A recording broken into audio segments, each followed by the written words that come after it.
Hello everyone, and welcome to Call It Crits. We're here, we're going to play some Dungeons & Dragons. It is our 50th session today, which is absolutely amazing. We've made it to a bit of a milestone, which I love. I love a good milestone, me. It's amazing. And it's going to be a milestone for some, but spoilers, don't want any spoilers for anyone that might be watching. I don't know. I think I'm about ready to get in. Yeah, that's me just saying hello to everyone. Let's get into it. So, in the last session, guys, leading up to this, you all travelled back to Ashenok, the hometown of Ralgin, to get a better place to bury Dondon and then say your final farewells to Dondon. You did that. You met some metallic dragons, part of the Metallic Order, which is a group of dragons, metallic dragons that Dondon was part of. You got to do some bits and bobs while you were there in Ashenok. I think Garroth, you got to get an ale named after you. And you got to fight within the pits of cords. Ayla, you got yourself a nice new bow gifted to you by the same Fletcher and bosun that created Ralgin's bow, so you have a whitewood bow. And Ralgin, obviously, you got to be rekindled with your family, and everyone else got something. However, your time there soon turned, a dark side turned upon it when the Shadow Ivy, the blood-tipped Shadow Ivy, began to wrap itself around the Fea de Santra, which is the ancient tree in the centre of Ashenok, the one that bears its roots into the Feywild and gives life to the trees that make up the Whitewood Forest. In an attempt to try and solve this problem and fix this, you and the party have taken on the job of going into the Feywild and actually to see if you can get to the root of the problem, quite literally. So you headed on into the Feywild. You had a bit of a puzzle to solve in regards to, there were some gateways and some different animals and things, and you realised that you had to go from prey to predator, and you got yourself out of there. You were in the Feywild you've been in the Feywild for about a few hours before you eventually came across an Autumn Eldrin village, led by Queen Pantan. Or the leader Pantan, and you were met by one of the paladins of Melora and one of the guards, or the lead guards of Felnor, the place it's called, Nimtaline. Nimtaline and Pantan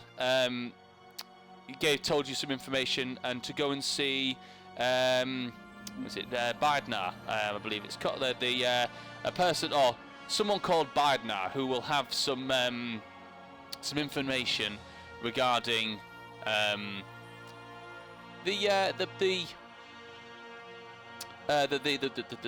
can't get my words out today. The shadow-tipped, the blood-tipped Shadow Ivy. And Bidnar apparently guards that area within the Feywild. So you are currently on your way there. You've been travelling.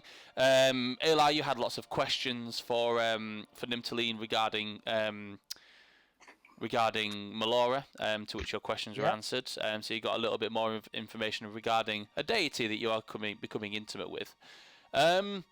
So you're travelling through the Feywild forests, and that's kind of where we left the session, just sort of like walking through. I believe it was. There wasn't anything else on the end of there, was there? No, I can remember. No, that's all right then. That's fine. Oh, you're also told about an archfey that rules in the area, that goes by the name of Vialoth, and his relationship to a certain warlord that you know within the material plane by the name of Herion, or the Vicious Whisper. And this archfey is actually the Vicious Whisper's father. So you've been told to, if possible, try and avoid. Ayla has been told to try and not talk about his heritage and to try and avoid Vialoth as much as he can. Okay, so you are. We'll sort of pick up from there.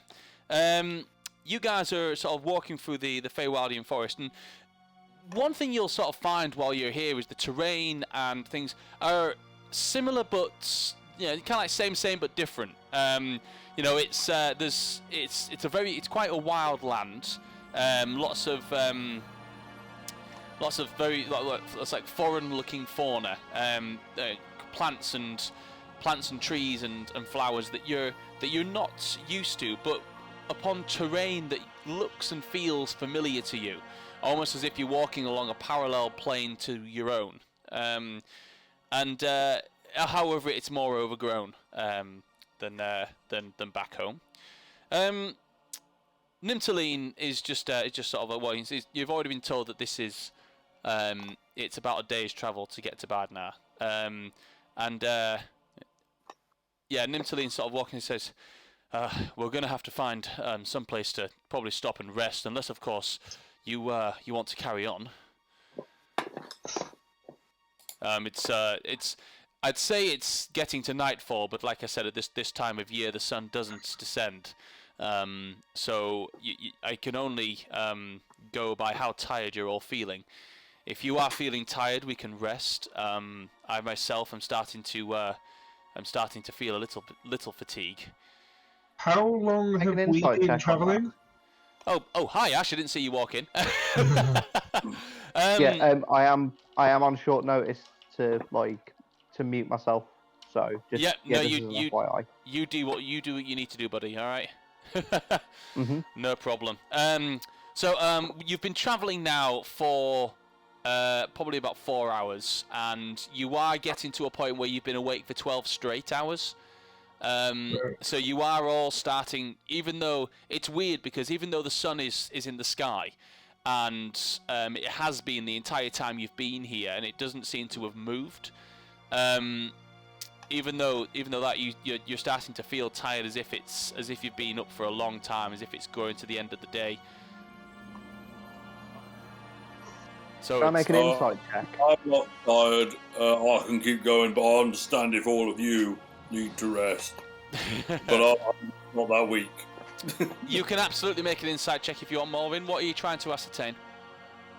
I don't want to meta, but I don't trust a single entity in the Feywild, in particular when it comes to sleep, slumber, and time of day.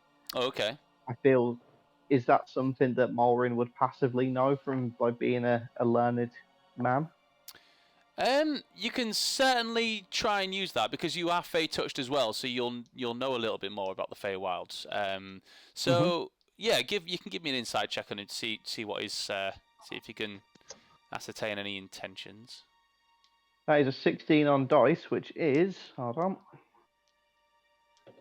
22. 22. It's pretty good. Okay. He generally looks fatigued. He generally looks quite tired. He's been walking in sort of quite heavy-looking armor while you've been walking these 4 hours, and from what you can ascertain, he generally looks genuine when he's saying he needs to rest.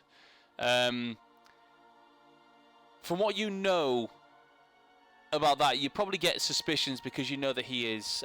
You can tell from his heritage, he is an Autumn Eldrin. And what you know about Autumn Eldrins from your background in the Feywild is that they are generally the trixier of the Eldrins. They have a bit more of a tricksy personality. But as you think about that, and then you look at Nimtaline, he doesn't look like he's stopping for any other reason than he's tired.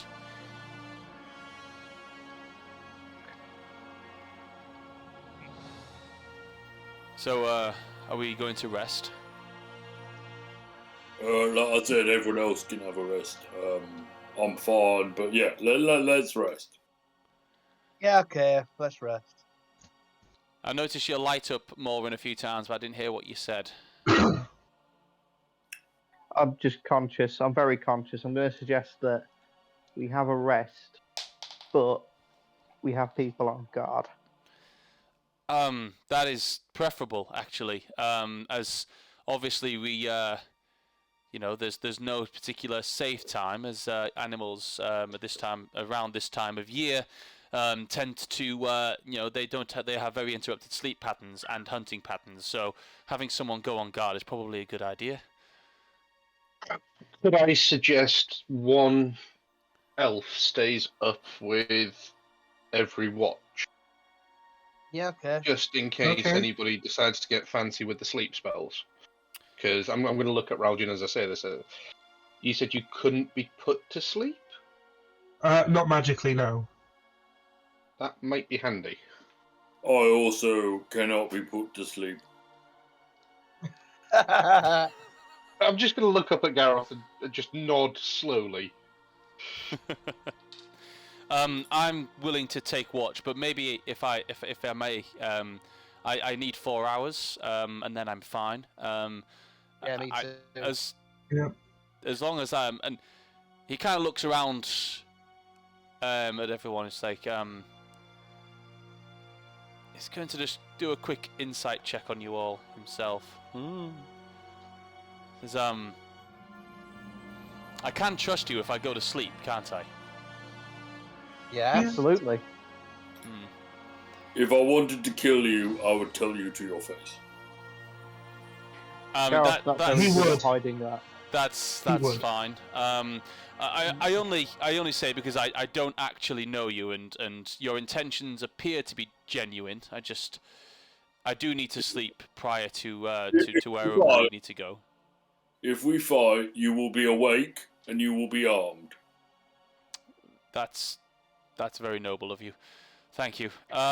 He kind of puts a bag down to the side and pulls out like a knapsack and like lays it down on the ground and gets some grass and starts to puff it together with a leaf, and he makes himself like a little makeshift bed, and starts to sort of like doff his armor as he's taking off this. Obviously, I'm not sleeping in this; it's very uncomfortable. He starts to take off his Who armor. wants to take the first watch then? I mean, I'm quite happy to go with Gareth and then have an elfie type with us. I was I going to ask can- if I could have Gareth's assistance with something. Oh, okay. If I that's don't the mind case, going if you want to first. be up with... Yeah, I'll go to sleep then. I'll just... All right. Sit Okay, down. of course.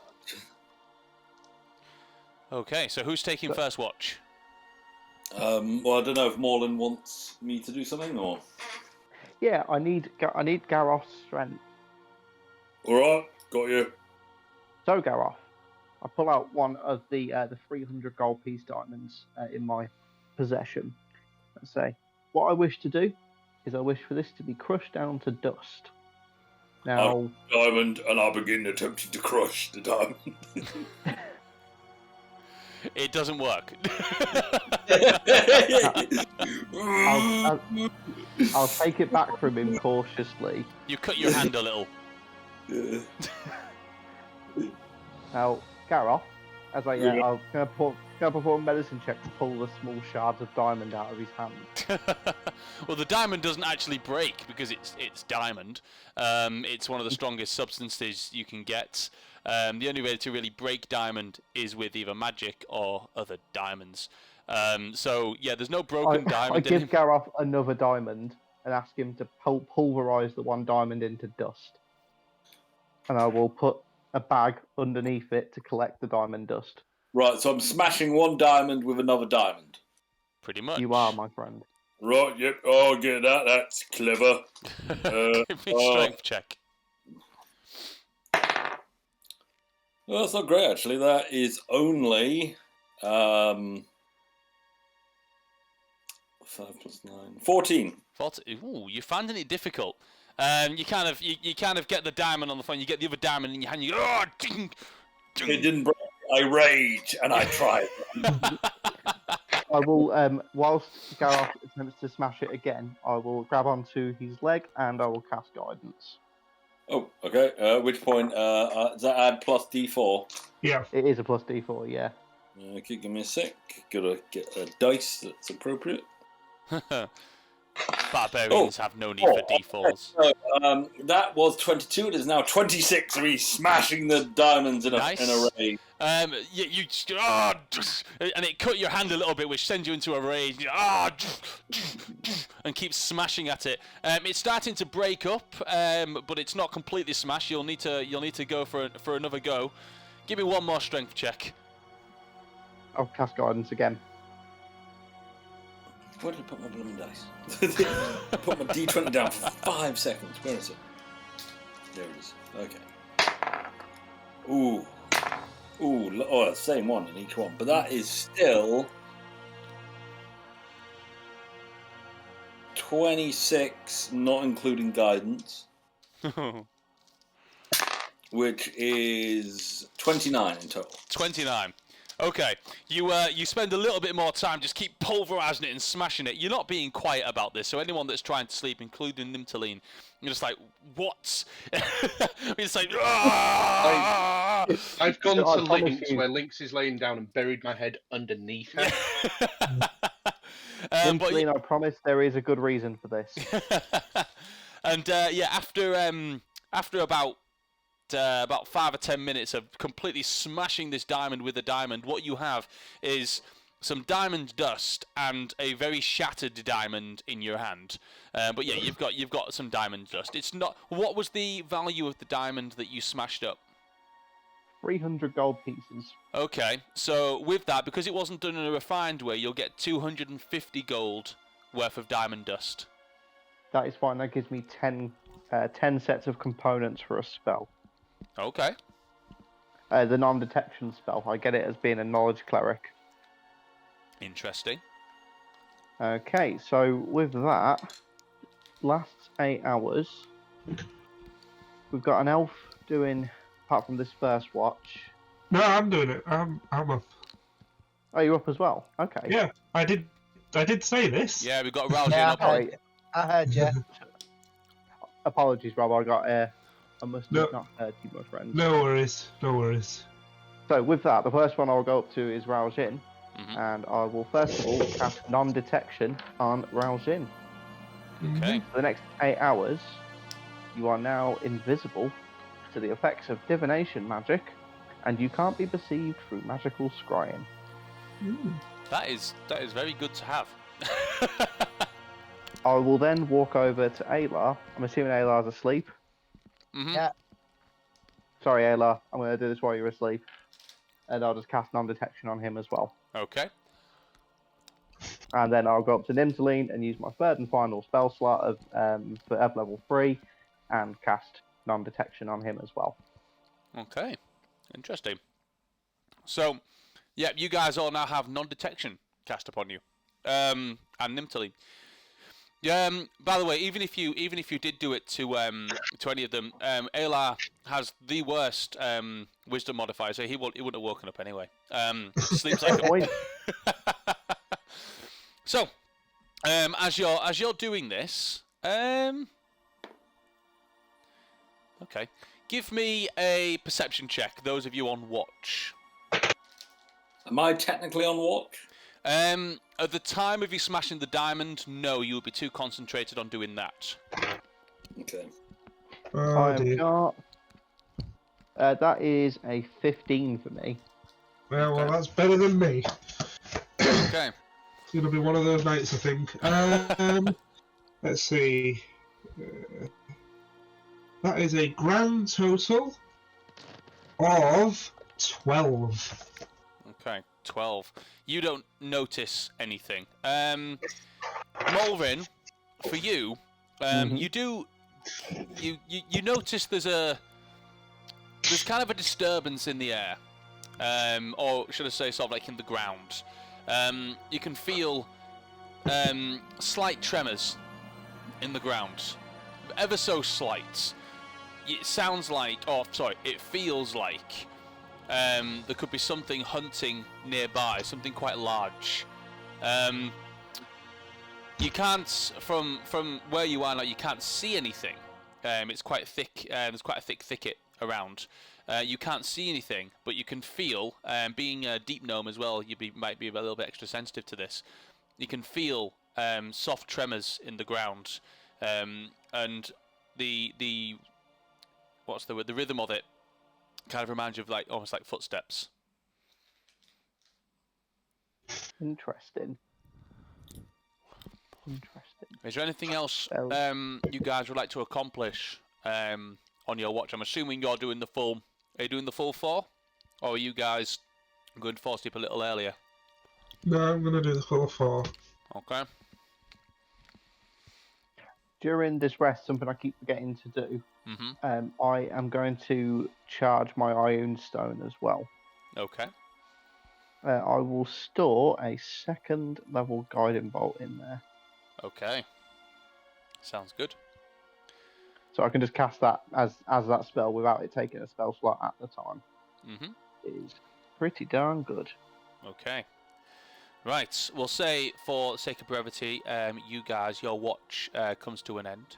It feels weird because normally when you're on watch, it's nighttime, and you're kind of looking into the darkness, whereas it's perpetual midday, and as you sort of like watch, it's like you're watching into the daylight, and it's not something you're attuned to, really.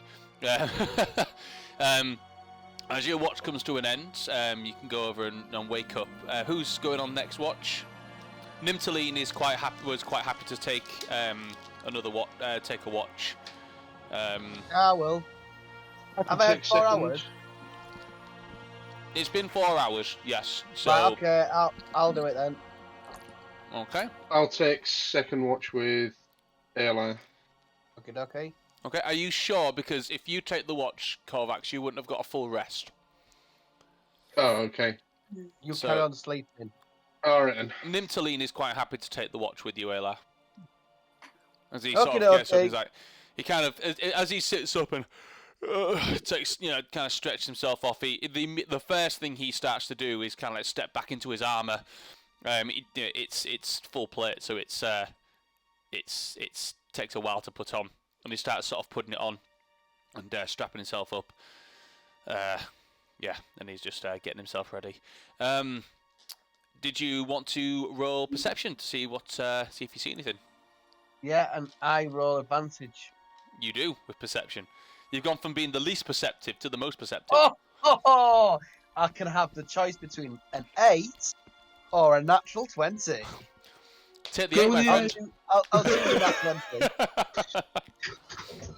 Okay, so with a natural 20, you're sort of like whilst you see Nimtaline sort of like strapping up and putting on his boots and sort of like sticking on his armor. You're just sort of watching out into the woodland, and you two feel, even though Maureen hadn't passed on the information, you feel the tremors in the ground quite what's the word? Quite prominently.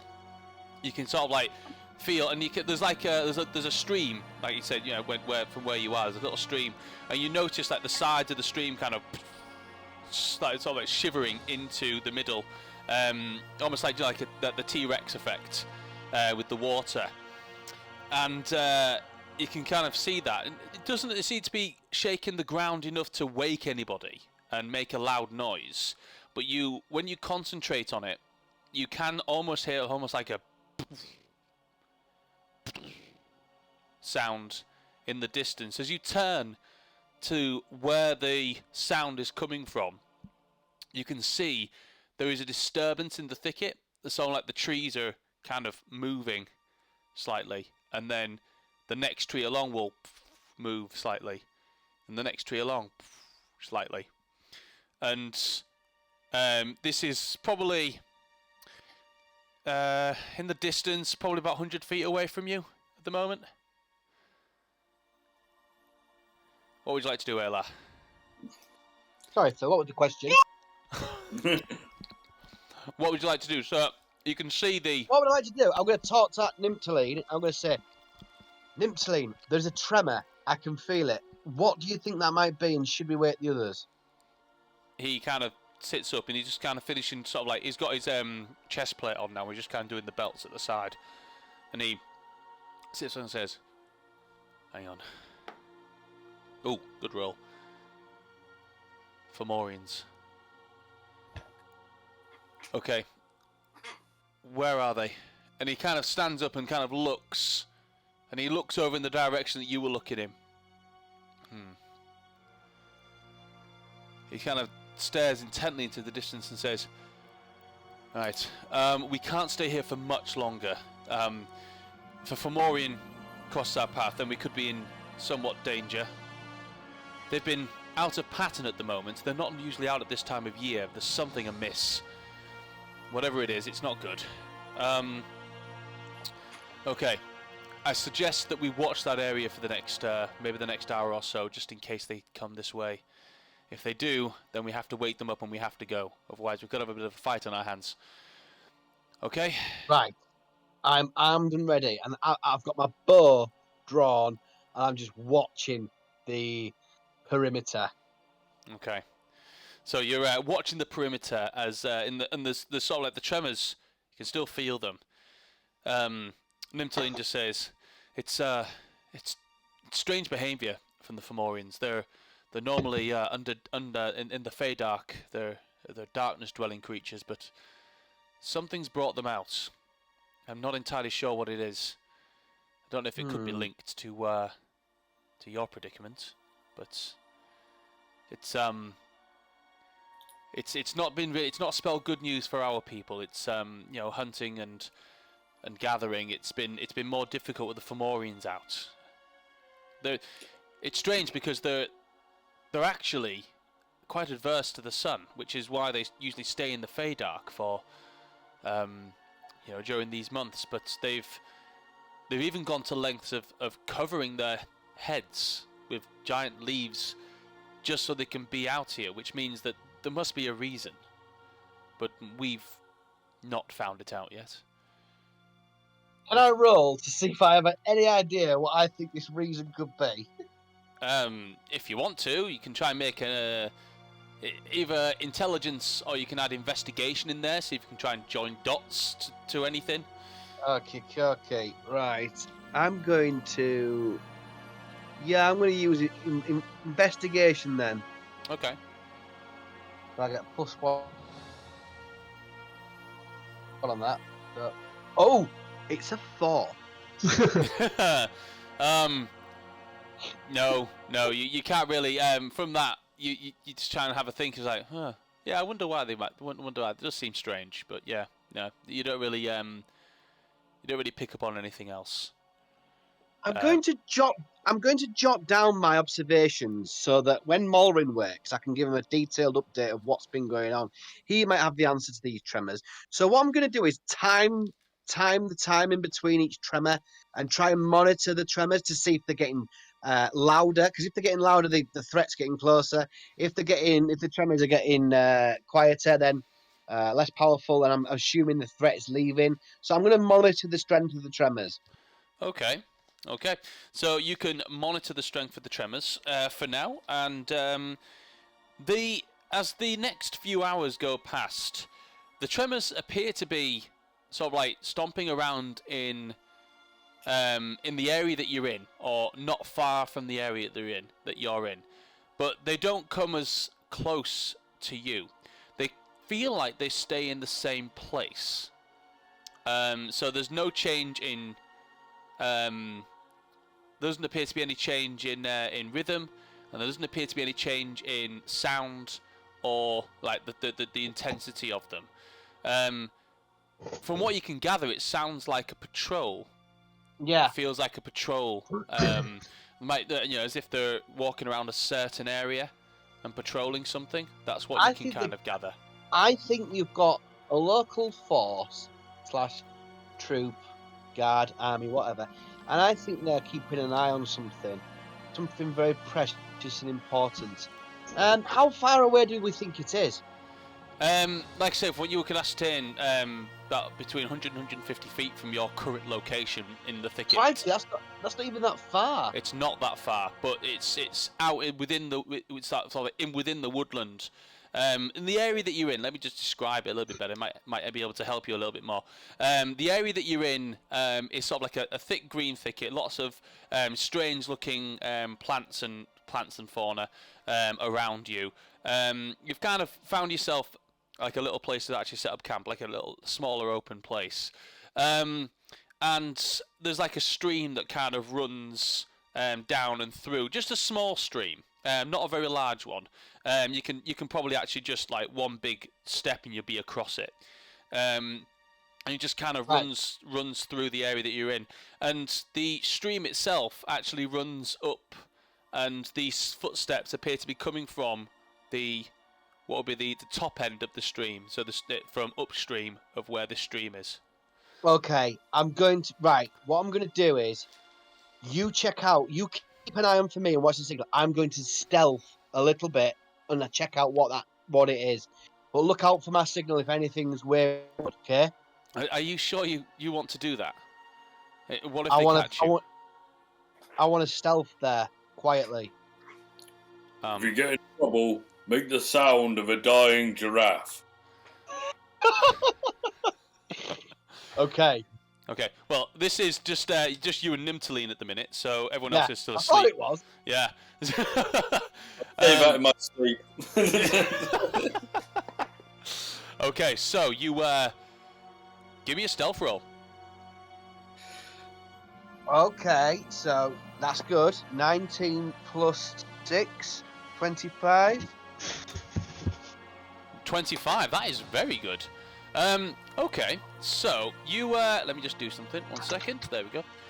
Right, you make your way through the woodland area. There's quite thick, sort of like branches dangling down, and trees are quite close together as they kind of pull and loop around this stream, which gets bigger and bigger as you sort of like go through. So you're kind of like walking along the edge of this stream, and eventually the stream kind of gives way to rocks, which then kind of goes underneath some rocks, as if it's sort of like falling through some underground like cavern bit, but it's still natural land.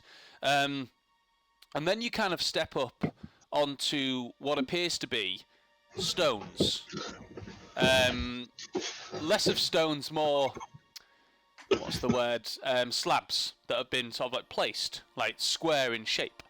As if it kind of moves up to a sort of like a man-made structure. It looks like it's the remnants of what probably used to be long ago, a pathway.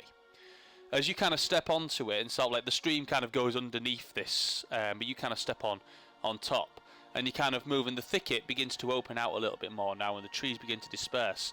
But you can see in the distance what appears to be two figures.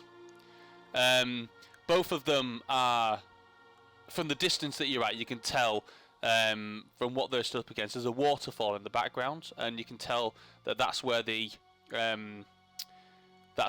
stream comes from. The waterfall falls into the stream, and it kind of comes down this way. That's the source.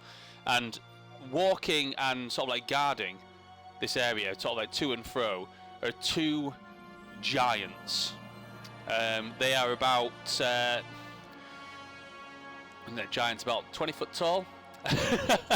And they're both carrying quite heavy set clubs with what appear to be sort of like giant chunks of shiny metallic objects, like stone clubs with sort of like metallic clumps in them. They're actually wearing what appears to be like a canopy of leaves that goes over their heads, which kind of comes down and creates like a hood going over the top of their heads, so you can't actually see their faces. But they're sort of like grey in skin, sort of like bulbousy, sort of like giant, almost like a hump on their back, the way they walk, and they kind of walk with a bit of a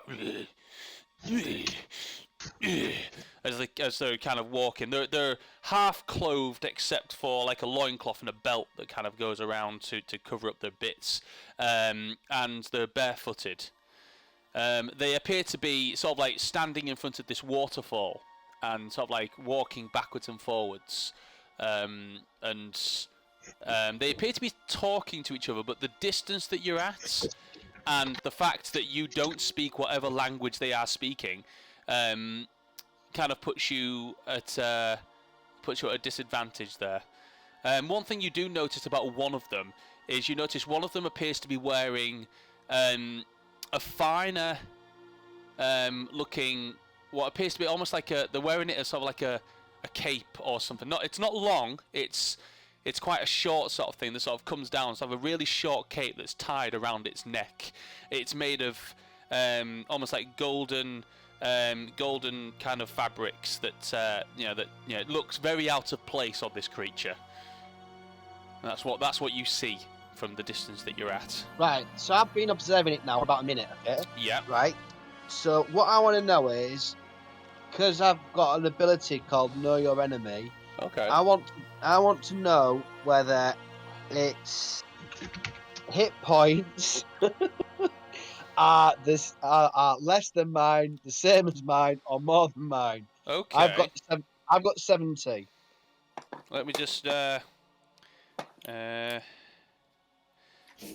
look up Know Your Enemy so I can just double check this. Fighter, Battle Master. So Know Your Enemy. So, starting at 7 though, you can spend 1 minute observing and interacting with another creature outside the combat. You can learn certain information about the capabilities compared to your own. The DM tells you if the creature is equal, superior to, or inferior in regards to the following characteristics of your choice. So, which ones did you say? So I'm going to pick hit points. Okay. So I'm gonna. Obviously, it's a giant. It's these are probably a waste of time, but just for fun and flavour. And I'll pick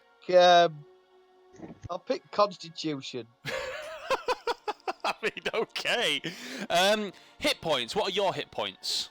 70. Okay, superior. And Constitution. Yeah, I'm 14. Okay, superior. Right, I'm going to go back. I'm going to go back very quietly. Okay, you start heading back. As soon as you get back, Nimtaline just kind of is looking, and he sees you sort of like come out of the thick, and he's like, whew. He almost like he was holding his breath the whole time as he sees you coming back out. He's like, whew, glad to see you made it back alive. What did you see? I saw two giants, one wearing far superior clothing to the other one. Mind you, it does look like it's not intended for him. I saw them, looks like they're guarding something. It's past a thicket that opens up as you go down some rocks near some water. They are their constitution appears to be much greater than mine, and they seem to be also have more hit points than I do. I'm not going to sugarcoat it. They're giants. They are going to have far superior constitution, and unless of course you're extremely strong, and also yes, they're going to have they're quite tough. So, what else did you see? Where are they? Well, about 150 yards away. As I say, you've got to go through the thicket. You've got to go down a bit, down some rocks, across this little water bit. You got to go through the clearing. Basically, yeah, two of them, and I think they're guarding something. I wonder what they could be guarding. Yeah. I don't know. It seems worrisome in this particular point in time. I don't know what they could be guarding at this point. I don't know. Maybe this is a conversation best had with the rest of your party. Yeah, I think so. This along with your current predicament with the Shadow Ivy, it just all seems a little bit too coincidental. It does. Let's keep tabs on it. We know where they are, so unless of course you weren't seen coming back. Hopefully, I'm quite stealthy. I think I got away with it. So we'll wait it out. We'll see what happens, and then maybe we can do a further investigation. We'll see what your party thinks. We'll I just monitor find the tremors. this way too much of a coincidence that this is happening alongside your predicament. Right. Yeah, I agree. Anyway, Let's wait till they work. And we'll So- tell them as soon as they work. a couple of hours pass, and there's no other than the tremors that you felt and almost like their patrol. Other than that, there's nothing else that you notice happening. At the end of the long rest, you're all fully rested, so you're all you're not exhausted or anything like that. You're fully rested. Any spells that you may have used up and hit points all back. Don't know how many you've used since the last time you rested, but yeah, you all wake up and it's the same. The sun is in exactly the same place. It's almost like time is just, it's almost like you just went to sleep and you feel a bit more rested, but time is exactly the same. It's a very strange concept. Yeah, so you're all awake now. Nimtaline just kind of sits up and turns to everyone and then looks to you, Aylar, and just says, "Shall we tell them what we found?" Yes.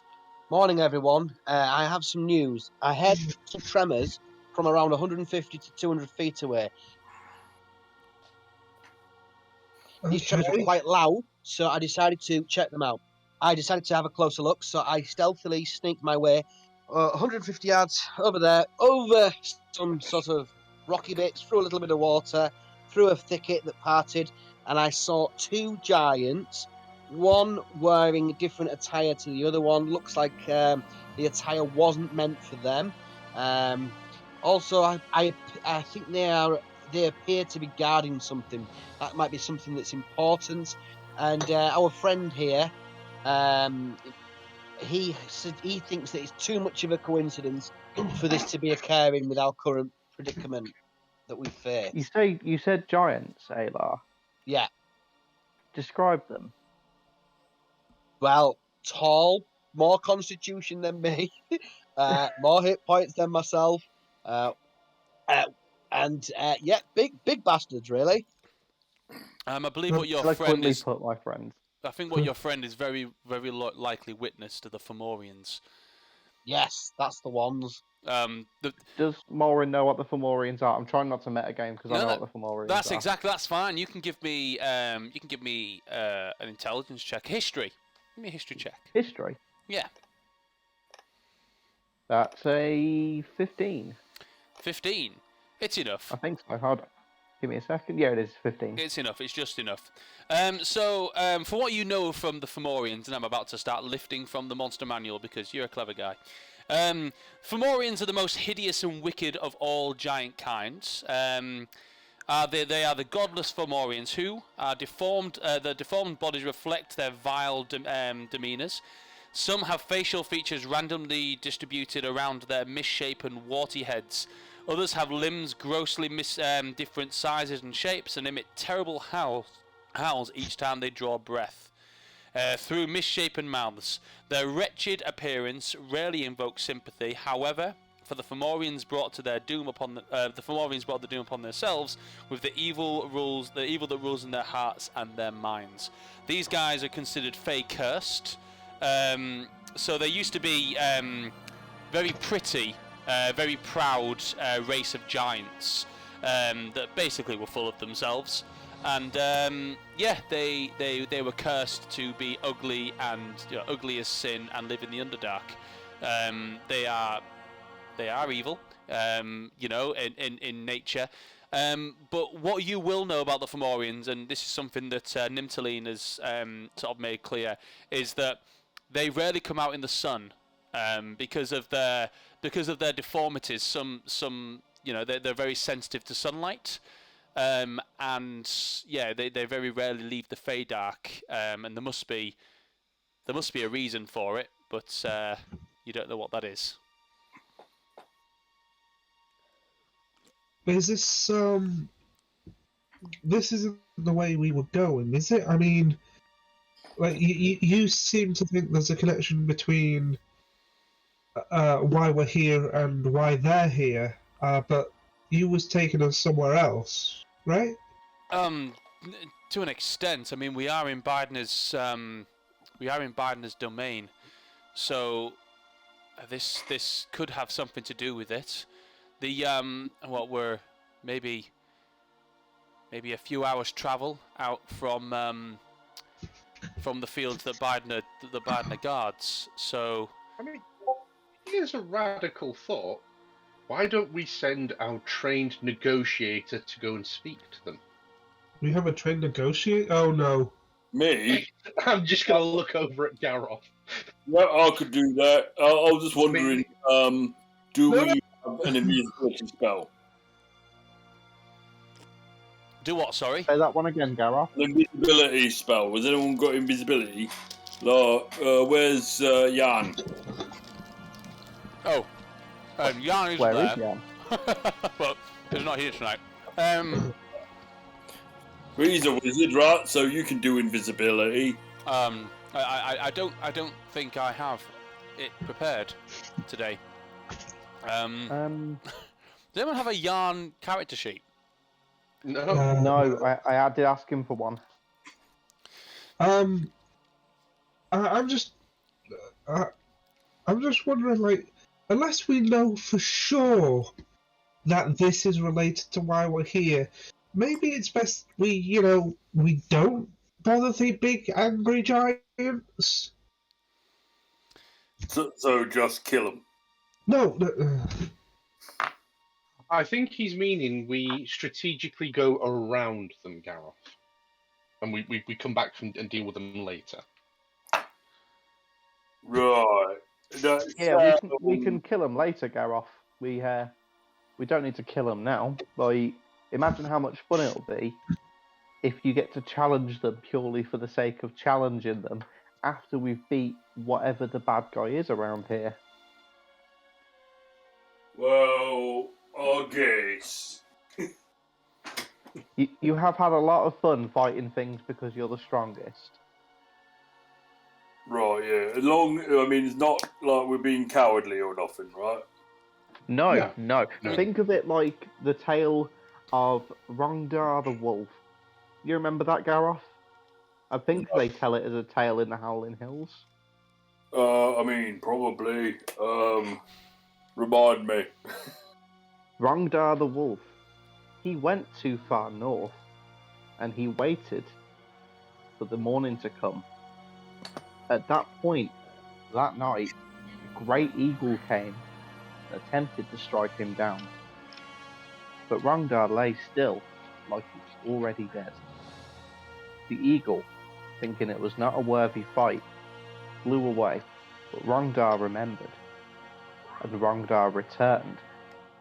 And Ronda found the nest of the giant eagle and challenged it in a way where the battle was truly equal. That's a rough translation. I learned it in Gnomish. I just made that up on the spot. Yeah, I lean over to Korvax at this point and go, I'm sure he makes most of these up. Do I hear that? How stealthy are you going to be with that? There, Val? I'm whispering to Korvax, so yeah, I guess it will be a stealth roll. Yeah, just yeah. Okay, that's not the worst. 17. What's your passive perception, Maureen? Oh, sorry, I just did an active perception check. I guess I did the active listing. So it's 8 plus proficiency plus wisdom, isn't it? Mm-hmm. But I'm proficient in perception. Yeah. So it would be 8 plus... so 15, 16, I think it is. So you hear Raljin mutter something, but you don't hear exactly what he mutters. In Undercommon, I will say to Raljin, you haven't heard of this, but for those under, we call it about the tale of the burrowing worm. Are you familiar with that one? Okay. And then just to myself, I just go, yeah, he definitely makes these up. That's just under my breath to me.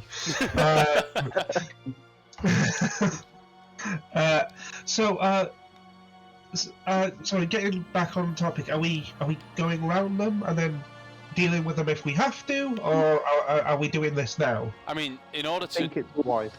We will do as Ronda does, and we will lie on the ground and pretend to be dead. Now, Gareth, do you remember us talking about metaphors? No. We'll come back to it later, but we're not going to literally lie down and pretend to be dead. But we will approach it when we are strong enough to beat it. And that doesn't always mean straight away. That's my suggestion anyway, unless anybody does want to run in and fight the giants. Not you, Gareth. Anyone else? Why are other people allowed to go fight the giants? We're looking for a group opinion. Nimtaline will just sort of speak up and just say, I mean, I personally, the reason we avoid the Fomorians is because we don't have the numbers to take them on in our hunting parties, so we avoid them. The only reason I wanted to go and investigate it right now is because obviously I see that there is some sort of correlation between the Fomorians coming out of the Underdark and your problem, and I felt confident with your abilities, so I was merely suggesting it. If you want to go and see Bidnar first and get their advice, then that is also preferable. Korvax, your opinion? Well, I think we're here. We can get the drop on them. I mean, there's what, 4 of them? We can take 4, surely. 4? You said there were only 2.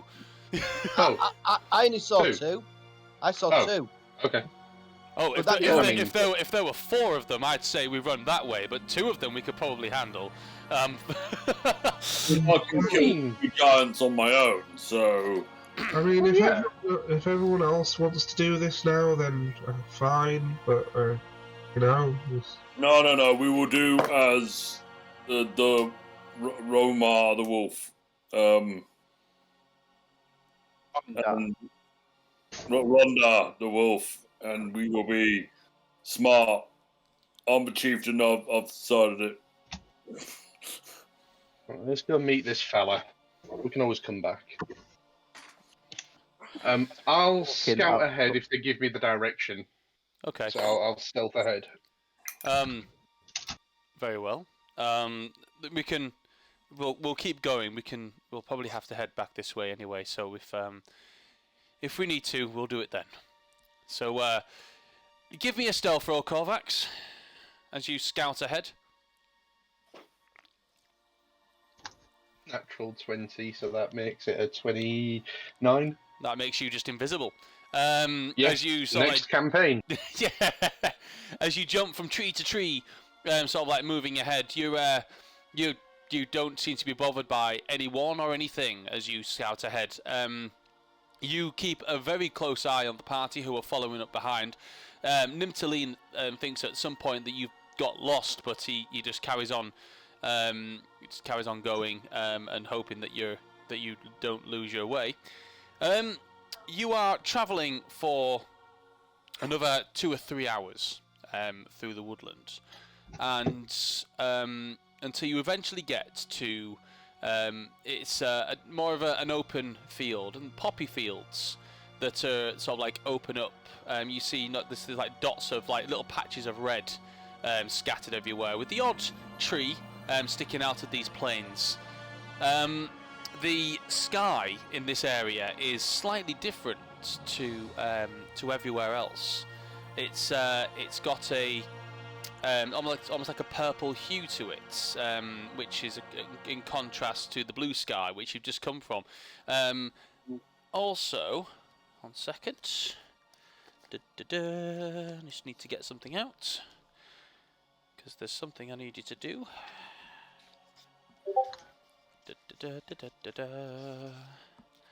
Just getting my books out and doing stuff. There it is. So, when you get into this area, I would like... hang on 1 second. Everyone to make a wisdom saving throw. Please. Oh. bit better.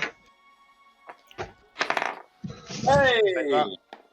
Natural 20. Okay. 18. 18. Wisdom saving throw. 15. 15. That's a 19 on dice, so I'm going to give you a clue that it's well over 20 for me. Yep. 18 for Lynx. Can someone just do one for Yarn for me? Just- Someone else roll. I've been rolling bad tonight. 16 on dice 17. for Jan. Oh, go with Ashes. Okay. So, 7. okay. Okay. So, Raljin, Hmm.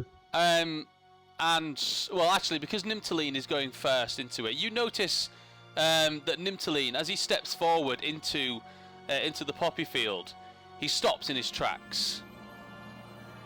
And then he goes, you just hear him go, yeah, got to, definitely, I've got to. And he goes into his bag, and he starts rummaging around in his bag, and he pulls out some gemstones, and he goes over to one of the fields, one of like the patches of poppies, and he lays the gemstones inside the patch of poppies. This all seems very, very strange to you all. However, Raljin and Ayla, both of you both feel the urge, like an unstoppable urge, like you cannot stop it now because you failed the save, to take 5 gold's worth of your property, any 5 gold's worth of any property that you own, and place it within a patch of poppies. Uh, How's you can put 5 gold coins down then? Okay. Yeah. Yeah. So you get 5 gold coins out of your pouch. You find you can do it in the same patch of poppies that Nimtaline did it. Sorry, just a second. Is this what sort of effect is this? This is just an overwhelming compulsion. No, but It's not charm or anything like that.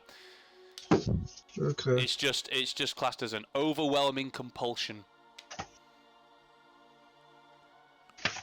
Okay.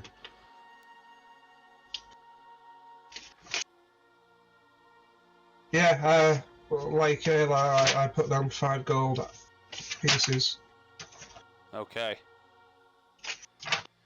Right, so you take 5 gold pieces and you place it down, and then once you put it down, you kind of like, yeah, that feels right. Everyone else who didn't roll, who didn't fail, you just notice, you see Ayla, Nimtaline, and Raljin all take like what appears to be a sum of gold, and place it down within a patch of poppies. Is there? Can we see other like tributes? I guess. Is there other like piles of gold or anything? Okay, give me an investigation roll. Okay. That is a 14. Sorry. 14. It doesn't take much to see it, actually. You go over to the different sort of like patches, like little red spots of poppies, and you look inside, and yeah, there are tributes within, like, it's just small offerings, which to you, being a deep gnome, some of it's like precious stones and precious gems, some of it's gold and silver, but all of it appears to be within small piles of what appears to be like around about 5 goldish. Interesting. I'll turn to Raljin, and I'll say to him in Undercommon, I'll say, why did you do that? Is it an elvish custom? Just sort of felt right. That's interesting. Are we in the field with the poppies? Am I right in thinking that? You are in the poppy field, yes. Can I make a nature check on the poppies? Absolutely. That's what we're talking about. I get a +8 on that. 20 something, 26. Okay. What are you trying to ascertain? I want to see if these are poppies that have a material plane counterpart. So if like just comparing Morin's nature knowledge and assessing if I can see like this flower is X comparison to something that does on the in the material plane. Okay. You check it out, and these are just poppies. They look very remarkably like poppies on the material plane. As you are investigating and looking quite closely within these poppies and the gold and gems that lie beneath, I'd like you to give me a dexterity saving throw. Knew this was coming. Okay. That is a 14. Okay. It's a fail. So as you go to have a look into the poppies, you suddenly feel your feet fly from beneath you, and you land square on your backside on the floor. You hit the ground hard. It felt like something whipped you from underneath your feet. You then hear a voice. It says, "Oh, stay away from my treasures, please." And then, as the voice sort of like emanates from the area, and suddenly something begins to materialize, you notice a snout, purple in hue with sort of like a violet tinge, which then materializes and, as almost like an invisibility spell, begins to fade away, almost like the Cheshire Cat. A grin begins to form. And you see the nostrils, and then 2 eyes, quite large, probably saying like a large creature. It's a lizard-like creature.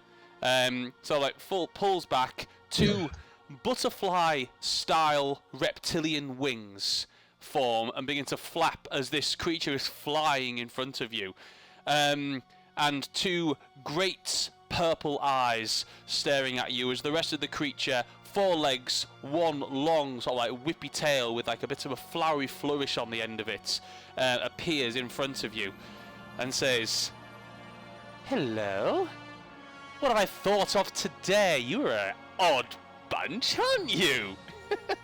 And that's where we're going to take a break.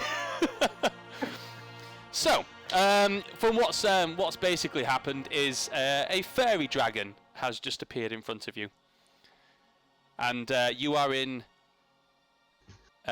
his domain. And we'll come back to your encounter with the fairy dragon in just a moment. So, we'll take a quick break. Is that all right, guys? Yeah. Yeah, and we'll come Are we back streaming in... this week? Sorry? Are we streaming? I forgot to ask. Yeah, we are. Yeah, we're still streaming. Yeah, Oh. yeah. So... Sorry, I come in late, didn't I? No, don't worry, don't worry. So Barely. yeah, I'll go to break, and yeah, we'll grab yourself a tea and pee. We'll come back in about 10 minutes. Is that all right, guys? Yeah. All right, we'll come back at 10 to 8. All right, let's go for break.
Right, okay, and we're back.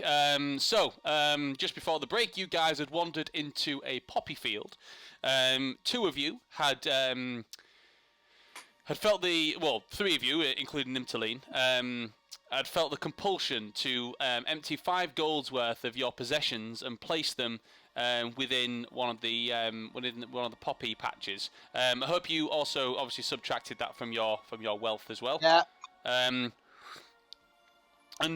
Whilst you were doing that, Maureen decided to have a bit of a closer look inside one of the poppy patches, and as he was doing so, found that his feet were taken out from beneath him, and he landed flat on his ass on the ground. And as he opened his eyes to look up, he noticed a dragon with sort of like a violet-coloured dragon with purple eyes. And huge reptilian but butterfly-styled wings, sort of like fluttering above him. It looks weightless. In fact, the way that this creature flies is silent. Almost like it's not like a dragon that would, and you'd feel that. It's almost like the way the wings move and flutter like a butterfly's. Actually, just sort of keep it aloft. Yeah, and it looks bizarre. It doesn't look like it fits. The dragon's sort of like looking over you and sort of say, and what are you doing? Looking at my treasures? I'm curious more so as to why you are able to compel people to give you treasures. Oh, I don't compel people to give me treasures. You do that all by yourself. I've never thought of something like you before. It's very interesting. I'm going to call you Small Grey. Small Grey is a good name for you.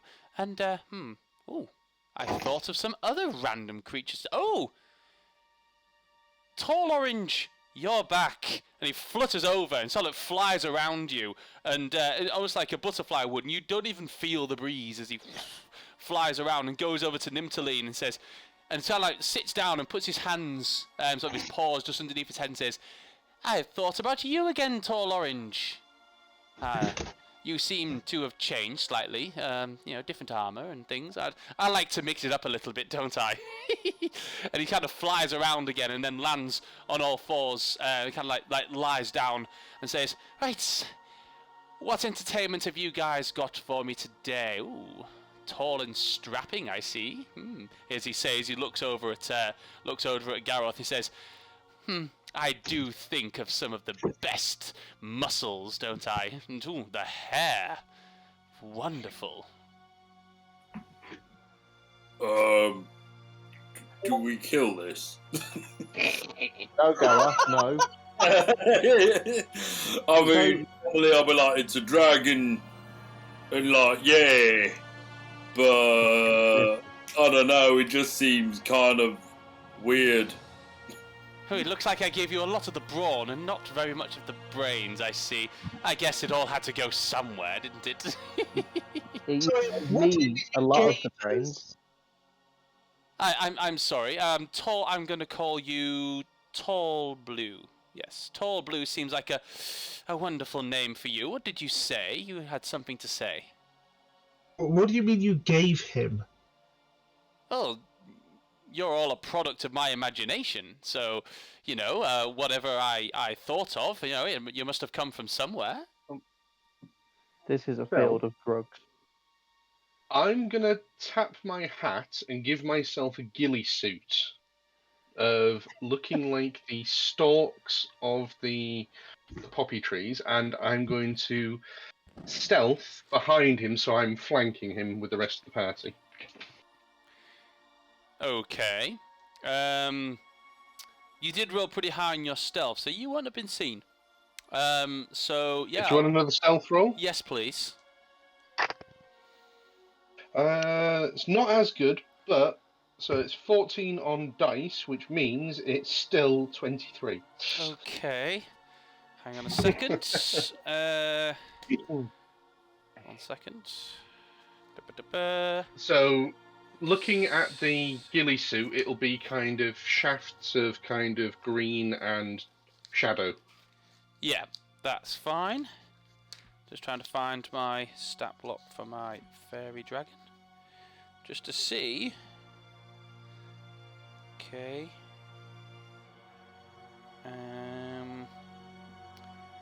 Nope, no, that's absolutely fine. Yeah,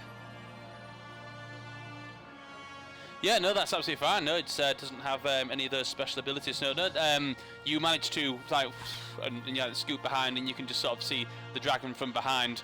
So I'm probably about 20 feet back from it. So Okay. just enough to get the drop on it where it can't necessarily hit me in melee. Okay. Nimtaline steps forward and just says, Bardnar, it's been a while. I'm sorry that you've not thought of me recently, but we need your help. I have brought these extra figments with me so that we may help you in greater numbers. I am not a fig. Bardnar, the fairy dragon, says, so what do these figments do then? What is their thing? What is their thing? What is your thing? As he says, pointing down towards Lynx. I'm going to call you. I don't know. He's tall orange. You can be small orange. What is your thing? I'm a cat. Interesting. I've never given these creatures names before. Cat. Sounds fine. What does a cat do? Hunt smaller things mainly. I'm brilliant! I think of creatures, they hunt smaller creatures. I wonder what kind of creatures they would hunt. I'll think of that one later. Anyway, it says, and what about you? I'm sorry. He kind of flutters around and picks you up off the ground, Malrin, and sort of like you kind of land flat on your feet. Small grey. Tall orange. What does small grey do?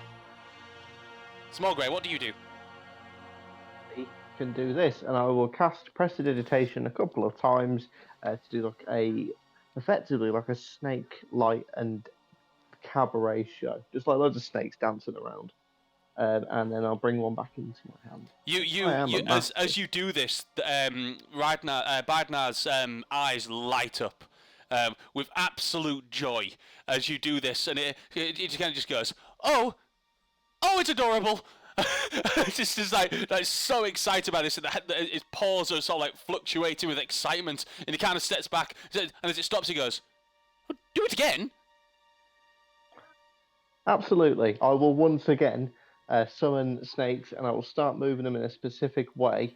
I'm going to also tactically cast some snakes in front of Korvax and try and get them to spell out, "Don't shoot."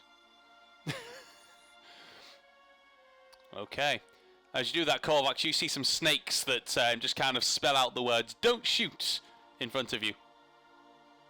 I think a curse under my breath. I'll stand up and kind of almost materialize out of the poppies and drop the disguise. As you do that, Bardnar just kind of turns and goes, "Ooh, a surprise!" Turns around, turns his head towards you, and goes, "Ooh, you're kind of like Big Green, but you're small. I'll call you Mint. I like the name Mint. It's kind of like my favorite flavor. I invented that one as well." My eyes. He turns up around. So, sorry. What do you do? What do you do? Mint. Shoot Speak, annoying Mint. things. Sorry. You shoot I things. shoot annoying things, and I'm just going to gesture with my crossbow. I don't generally try and think of annoying things, but okay. I'm sure I can think of something annoying for you. Them. Sorry? You don't see them because Mint shoots them. Mint is also very good at hiding. He is a figment that is always hidden. Interesting. And Interesting. with that, I'm going to touch my hat, Mhm. and I'm going to put the ghillie suit back on, and I'm just going to kind of crouch back down into the poppies to make it seem like I've just melted back into them. And for a stealth, that's not as good, but it's 12, 19, 20, 21. So 12 on dice. As you do that, Biden now just goes, "Oh, extraordinary!" And knowing that you're there, just kind of takes his paw and just kind of scoops you up out of the poppies, because he knows exactly where you went down. Didn't see, kind of saw you disappear, but then kind of scoops you out and throws you into the air slightly. Flies up, catches you, and goes, "Do it again!" And then drops you. You land. You fall down about 10 feet, land into the ground. He flies down, steps in front of you, watches you. Do it again. I'm still looking like a ghillie suit, but horizontal. I look really out of place. He's kind of patting his paw down. Do it again. Do it again. I'll touch the hat and make it look as though I'm the ground. Ooh. Now that is interesting. I have the best imagination. And he kind of flies around and goes back over to Tall Orange, Nimtaline. Says, okay. Why am I thinking of you today? What's the problem? Nimtaline just kind of says, you, Bardnar, you've thought of me into existence because you do have an annoyance that needs taking care of. And the reason that I brought the rest of these figments, and he kind of looks around at you all, gesturing with a nod. The reason I brought the rest of these figments is to help you to relieve the annoyance. Now, we were told that obviously with this being your imagination, that you would tell us what those annoying things are that are niggling at you, and us, the positive figments, would be able to help you to rid you of those annoyances. Bardnar just kind of looks confused for a moment and goes, I see. You want me to give you a quest? Of course I can give you a quest. That sounds brilliant. Stories for the telling. And he kind of flips his hand, and a book appears, almost like materialised out of nowhere. And then he kind of flips it down, and a quill appears in the other hand and says, "I will start writing it immediately. The ballad of Tall Orange and his friends." He starts scrawling down in his book. So, you obviously got a start for this epic tale of yours. Where does it begin? Someone speak up. Give me a starting opener for my new epic ballad. The destruction of the great white tree. Ooh. I've thought about that one before. The destruction of the great white tree. Beautiful place. A thriving white wood, bristled with beautiful leaves and foliage in the middle of a magical forest. I can feel it now. Do you hear it? It whispers.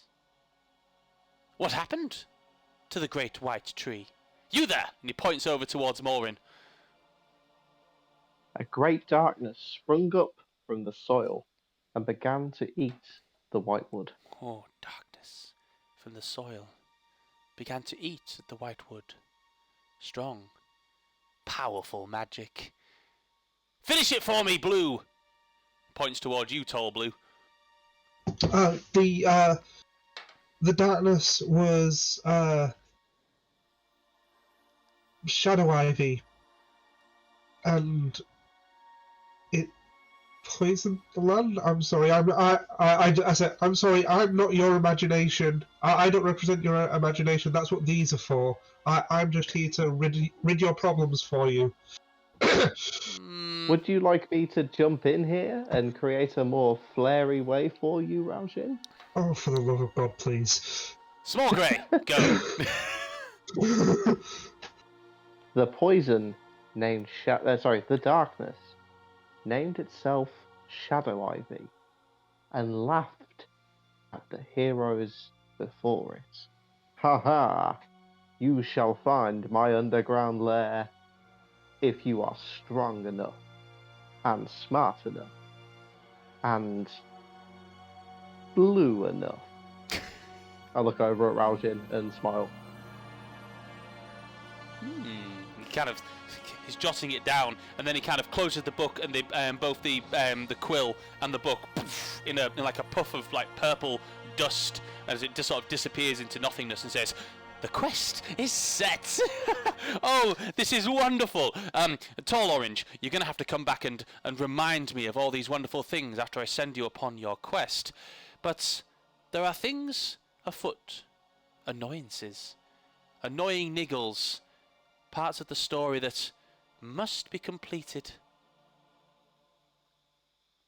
What have you seen on your journey? You over there, and he kind of points towards Alar. What do you think is going on? What is the problem? Well, immediate problem. There's lots of problems. The immediate problem is we were just checking out two rather large-looking giant figures, not too far away from here. That's the immediate problem. Giants, ugly, vile creatures, storming the lands. They hold secrets. They hold treasures. They hold answers. Yes. They do. They guard You were something. looking for answers. What do they guard? We don't know. We were trying to find out because we were interested in that too. Then you must find out the answers. Complete the story. Bring me the pages, and we shall complete this together. I must have time to think about this, and whilst you are gone, that will be my time of meditation, my time of thinking, my time of revolution. When you return, that will be when I have thought of the answers, and you will simply materialize back into existence. Is there anything you can give us on the way to help us rid these giants and fulfill the story?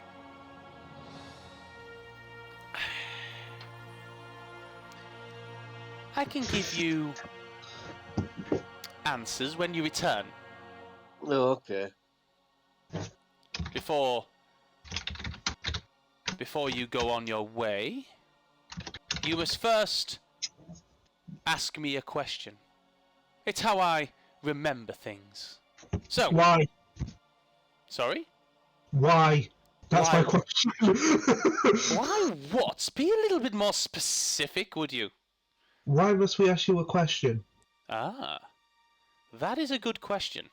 I believe I already gave you the answer, but I will elaborate. You see, I am a very old dragon. And I have been thinking of these lands and building them in my image and my own way for thousands of years. And sometimes new things happen, like you. And I think, why are they here? I think, what are they doing? And all of these questions, they come to me, but then I don't actually know the answers until I ask them, the figments of my imagination, the ones who are here, the ones that I create. Only then can I give them the answers, and then they can give me the answers, because ultimately, I'm giving myself the answers. So the answer to why you are here, or why you must ask me a question, is because then I can know the answers to the questions that you are asking. Do you understand? Of course you don't. It's insight check him. He's nuttier than a box of frogs. But I kind of just want to see if I can get a bead on anything he said, if there's anything that has been deliberately misleading. Okay. Is he actually crazy, or is he just a manipulative little shit? You can give me an insight check if you like. No, that's not particularly great. That would be 13. 13. He is definitely nutty. You can tell that that by the way that he presents himself, by the way that he's definitely not like your typical dragon that you've met before. There appears to be a screw loose somewhere upstairs, but excuse me, but that you don't. You also get the idea that okay, there might be something tricksy about this creature, but nothing. Nothing that immediately jumps out at you as being dishonest. No apart malicious no malicious intent that doesn't I appear can detect. from like your prior knowledge of creatures with malicious intent, it doesn't appear to be any malicious intent from this creature at all. From this dragon, from what you can kind of determine, is this dragon genuinely believes that you are only there because he has thought you into existence. Okay. Well, if we are to pursue this this mighty quest that you have imagined for us, Yes. I hope that we can return with a story both bold and exciting. Now, I ask a favour of you, Almighty Thinker. Mm-hmm. I wish for you to bless the weapons of the tall, muscular one, so that we may complete this quest with some vigour. Magical blessings. I could do something Any like blessings? that. Yes. Absolutely. I can't bless weapons, but I can do something rather wonderful. Would you like to see? Has Yes. Yeah. Have one of my figments got a bottle? I need a bottle. I will have I'm a bottle somewhere in imagining, my I'm backpack. thinking, bottle. And he places his And palm Morin out. will pull a bottle out. Okay, you pull a bottle out. Ha! You see, I made it happen. And he takes the bottle and begins to. You notice sort of like his neck begins to sort of glow slightly, and sort of the pink upon his sort of like around his neck gets more intense.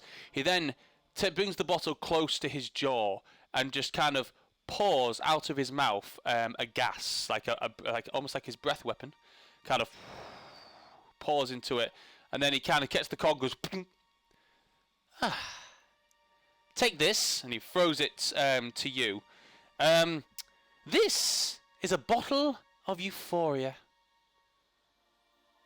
Now, And what will it do? game speak. A bottle of Euphoria. So this is essentially the dragon's breath weapon, which has been bottled up. Euphoria is so basically any creature that this is thrown at.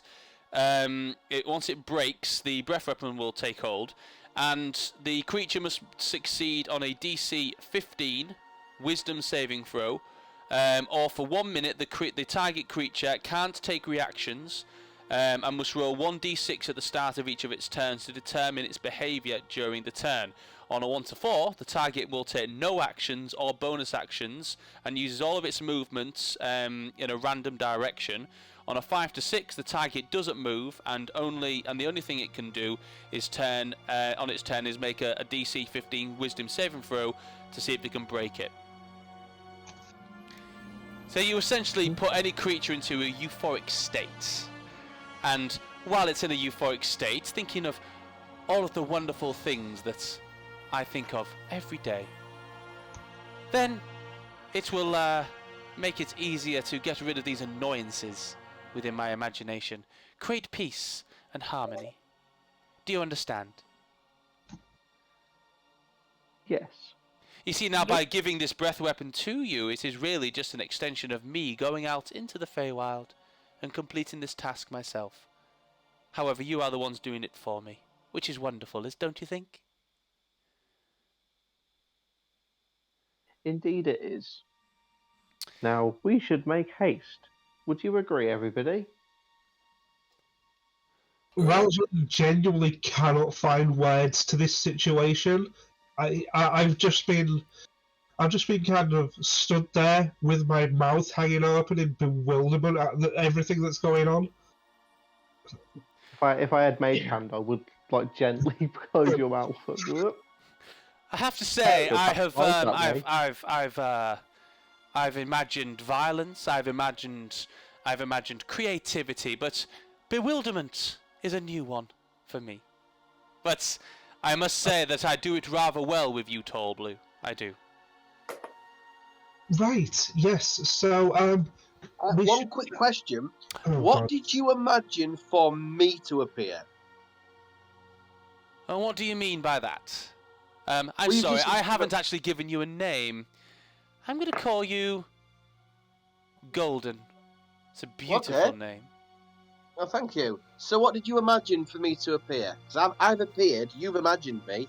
What were you imagining at the time? This is a good question. Why wasn't that the question that you asked when I asked for a question? 'Cause I was Interesting. thinking. Oh, I've just realised I haven't asked my question. I want to ask my question. Well, I'm going to ask answer Golden's question first because I think it's just a beautiful question. When I envisioned you, I must have been imagining strength and vigor and heroics. And then, of course, you must have appeared to take Thank you care very of much. problems which are all going on up here. Okay. Big Green, what's your question? My question, right? I'm going to think really long and hard on this one. Right, I'm going to stroke my chin. Remember, you can ask if you need help, Gareth. Oh, no, I've got my question. Right. What is your favourite colour? My favourite colour? I think at this moment in time, I'd have to say green. Very good. Good choice. End of questions. Yeah. Let's just yeah. Once the quest is complete, I will imagine you back into existence, and we shall see what happens next. Imagine a great victory, for we shall return victorious by now. Fare thee well. And he kind of takes his hand, does a bit of a flourish, and kind of wipes it across, and suddenly he's gone. He's vanished. Nintaline kind of goes, yeah, we probably should have given you a fair warning about Bidnar, but nobody asks, so... You should absolutely give us a fair warning, because we have to explain these concepts to Gareth. Ilya. Not just that, I almost shot him. Why would you have done that?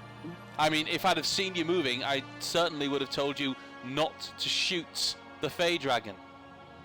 He was on top of my friend, and I'm just going to gesture with the crossbow vaguely at Morwen. Yeah. I mean, if you would have asked questions on the way about who Bidnar was, then maybe I would have answered your questions. But unfortunately, time was of the essence, and we had to go. So, Okay. Anyway. Quick question. Yes. Is there anything else we need to be aware of before we stumble into it? No, I think Bidnar's probably the craziest thing that's going to happen. But unfortunately, without Bidnar's permission to enter his imaginary lands, then we're not going to actually be able to get into the Shadow Ivy fields, and we're not going to be able to take care of this problem. So we're going to have to do this and see where it takes us. Okay, thank you. Quick question. Mm-hmm. What is your favourite colour? My favourite colour. Gareth, you can stop that now. I'm happy to answer. It's orange. You do wear a lot of orange. I do. I'm going to reach into my pack and I'm going to pull out 5 vials of holy water that I was given in Ashnoke, and I'm going to give all the party, barring Molin, sorry because you've got some already, a vial of holy water. Yeah, I know you do. I just figured to save those. How many did I make? I didn't write it down. Did I 20 odd bottles? I think you made. I think you had about 10, or you'd spent the night making them. So however many spell slots you've got. If memory serves me, it was 20 because I had like 500 gold pieces worth of silver. Silver dust even. Okay. So yeah, I'll just give one to everyone. And if Morwen's got a spare one, I'll give it to Nintaline as well and just explain what it is. So kind of get ready to put it on your weapons. Okay. Right. Hang on a second. So I'm just gonna get some stuff on this. I'll just have to use this one. There we go. So what we'll do then? Actually, as as you all sort of like stood just sort of still within the poppy fields, you notice there's a bit of a puff of purple smoke that whiffs, sort of that comes around and sort of that encircles Yarn, who stood there, and Yarn's like, whoa, what's going on? You see Biden sort of appear and goes, I'm going to have a conversation with this one. Don't worry, you can see him again when I reimagine you. And then he kind of circles around, but Yarn just goes, and then he's gone. Whoa, now.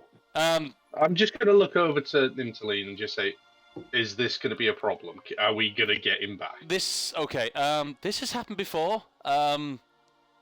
He's never. Your friend will be fine. To be honest, most of the people that get taken by Biden always have a great time. So, they tend to, he likes to have fun and enjoy himself. So don't worry about your friend. I mean, maybe worry about yourselves at this point. It sounds like Yarn just got raped. I mean, he took into some sort of weird pleasure palace. maybe we don't joke about that, but yeah, he's been taken because Biden likes to take some of these figments of imagination and he does other things, not those things. Anyway, Jesus. Okay. Trying to explain that one with less words. Then Tomaline says, okay, maybe we should probably get this done sooner rather than later. Yeah. Agreed. Though your wizard friend will be fine. Let's get this done. And So, clarify again, Nimtaline. Why did we need to discuss this with Bidar the creative? mainly because Bidnar's the one that holds the gateway to the Shadow Ivy Fields. The only way so there is a gateway. Yes, the only way we can actually get there is if Bidnar lets us in, because Bidnar truly and honestly believes that the Shadow Ivy is a figment of his imagination, and he will only let people there that he truly believes, can go there. So, probably best that we do this for him, get it over and done with, and then we can head back and we can deal with the problem. Can Although we walk? I've still got to sneak in. Sorry. Can we walk and talk, maybe? Also, that's been I happening. mean, we're already doing that, Wow. Welshin. Are you okay? No, That is what is going on, my friend. no, I'm not. Oh, Dragons really mess with my head. And hey, Can I grab some of the leaves from nearby and start crushing them up and make them into a calming paste? I might, in fact, fuck it. Can I make some Fey leaf, Phil? Because we're in the Feywild. Yeah, absolutely, yeah. Rojan, you just do what I do, and that is you just don't pay much attention at all. That's fine. So, are we going to go and smush the giants, or are we going somewhere else? That's my question. I thought we were. Where are we going? No, listen, I'm not I really- have no idea. The task at hand that I believe that Biden was talking about was these giants. So I'm guessing that's where we're going. Right, so we got to kill the giants we passed earlier. I would imagine Yep. so, and see what So exactly. you 'cause, were right, Garoth. I mean, Biden mentioned there was a gateway, so I'm assuming that's what you saw them guarding, Aylar. Yeah, it could be that. All right, let's go kill them. Giants are stupid. Okay. They are. Just don't underestimate their strength. I'll just say to everybody else, let me have the opening. I think I've got something that can deal with both of them at once, and I'm just going to kind of swizz my bandolier around so my 3 alchemist fires are showing on my chest. You don't want me to go invisible and get them to kill each other again? We've got no one to make you invisible. Yeah, we can't do that again. So But I I'm have also an conscious idea. against starting a fire. it's what? Sorry. I'd be conscious against us starting a fire. Yeah. Shall we? Okay. So whilst you're having this There are two conversation, of you can them. be walking on your way, so you're not just standing still. So you've left the poppy fields now, and you're sort of like making your way back, and it's obviously a few hours walk. So you can be having this conversation whilst you're walking. So As we're walking along, as we get there, Rajan's just like, I just can't understand anyone that detached from reality. I'm just going to gesture around us and just say, Feywild? You not remember anything from the stories? Yeah, but I mean, yeah. You've I'm got to just be still batshit amazed crazy. you haven't heard the tale of Ronda the wolf. Well, to be fair, Moen, I haven't heard the tale of not Everyone Ronda knows the the wolf. tale of Ronda the wolf. Ayla, have you heard the tale of Ronda the wolf? Somebody else has got. Did any of you not live under a rock during your childhood? Phil, have I heard of it? give me a history check. I rolled a 13. A 13. No, you've not heard of Ronda the Wolf. Oh no! Oh no! you did To be just fair, make my Moen, unit. I grew up with Dondon, and reading for pleasure was not necessarily part of his repertoire.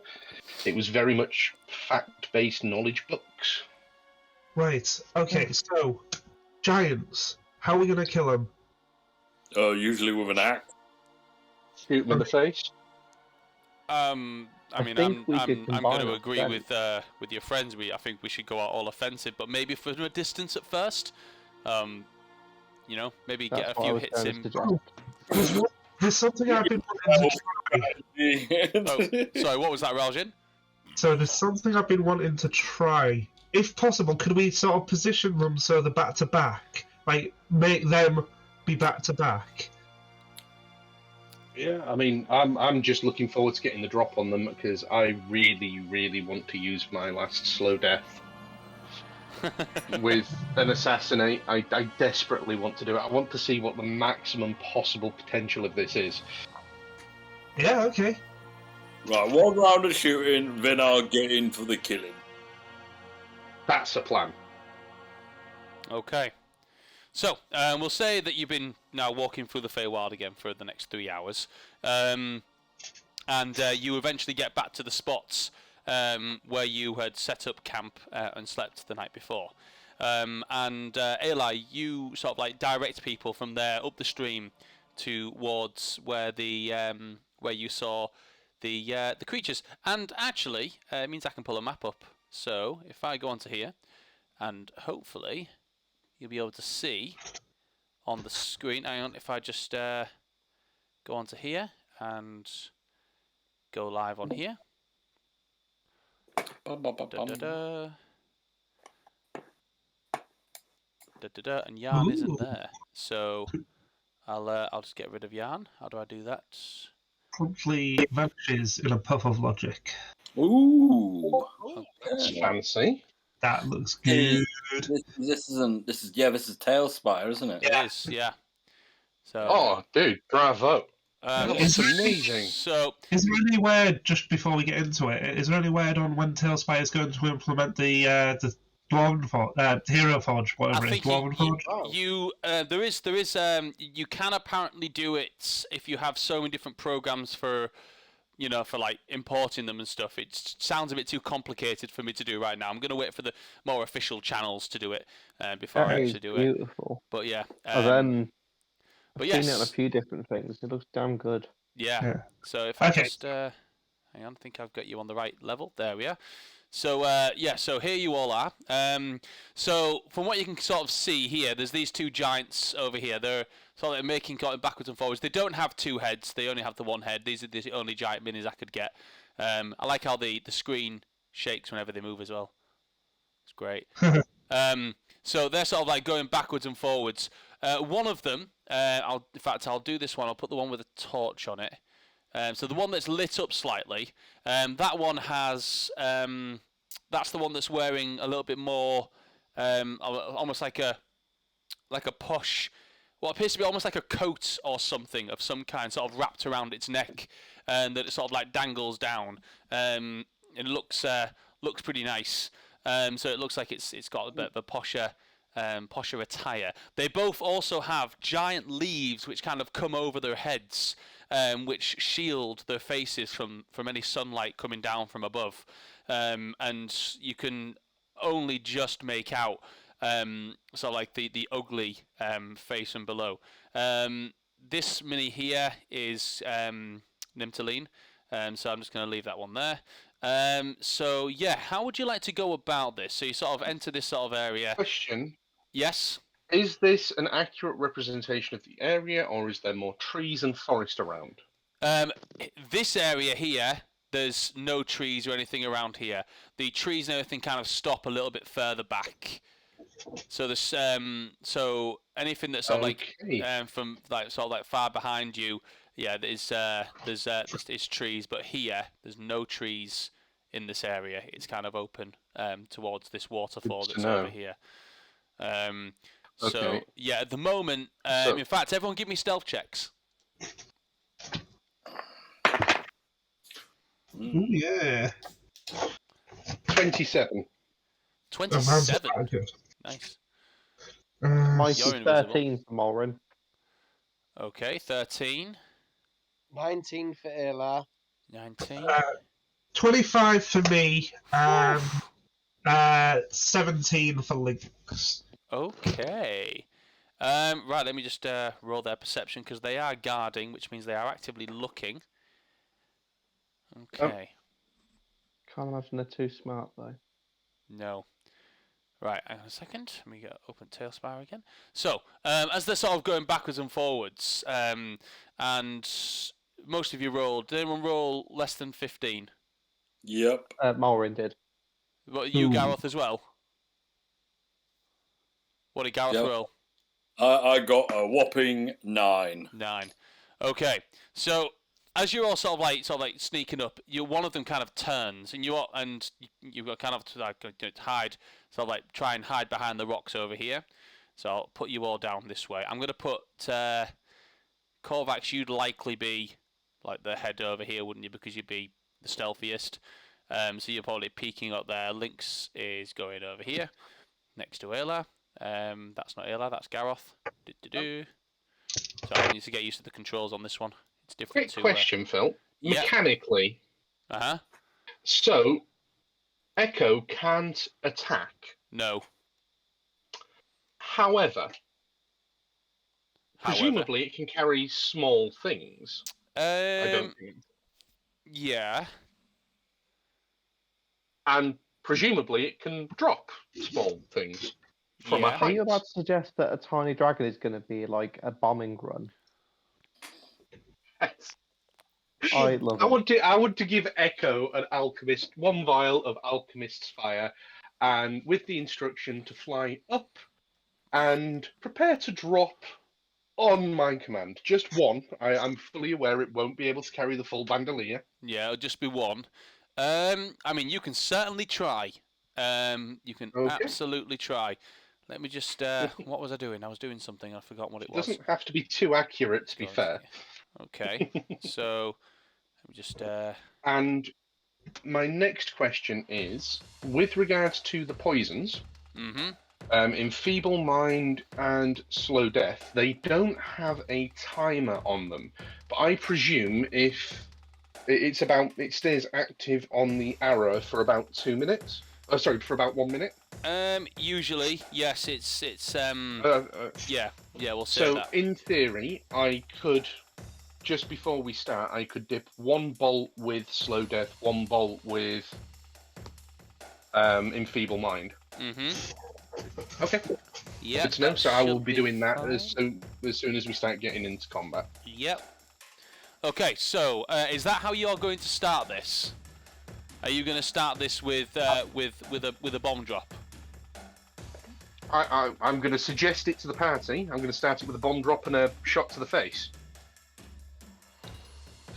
I'm just gonna stand there. Look, obviously getting a little bit touchy. I don't care what you do. Just get this fight started. Okay, so what I will be doing, Phil, with my stealth roll is I'll be dropping into the little canyon. Okay. And do you see the middle plinth? This one.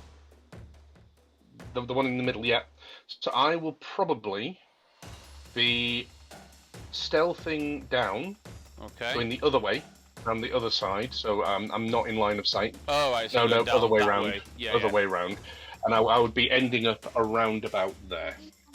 So I'm going to wait for everybody else to... Oh, could I scramble up onto the top?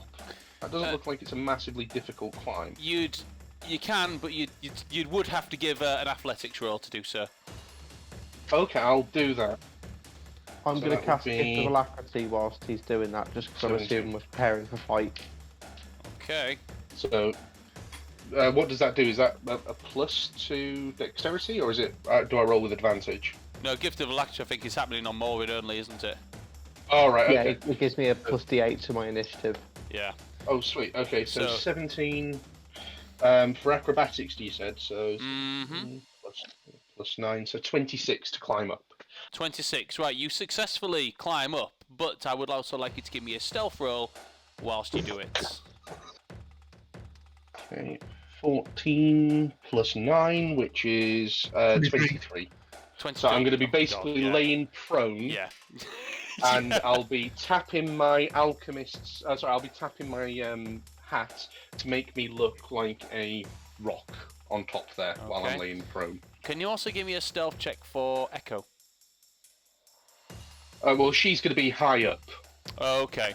So basically, the idea is when they start to cross to get within 20 feet of each other, she will drop the alchemist fire. Okay. I will shoot one with slow death, shoot the other with enfeeble mind, and then the party will make their Okay. move. Still need to do a stealth check for Echo because she's Oh, flying, okay. because it's flying around. So you know. I don't know what pluses she gets. So Echo, Player's Handbook, Pseudo Dragon.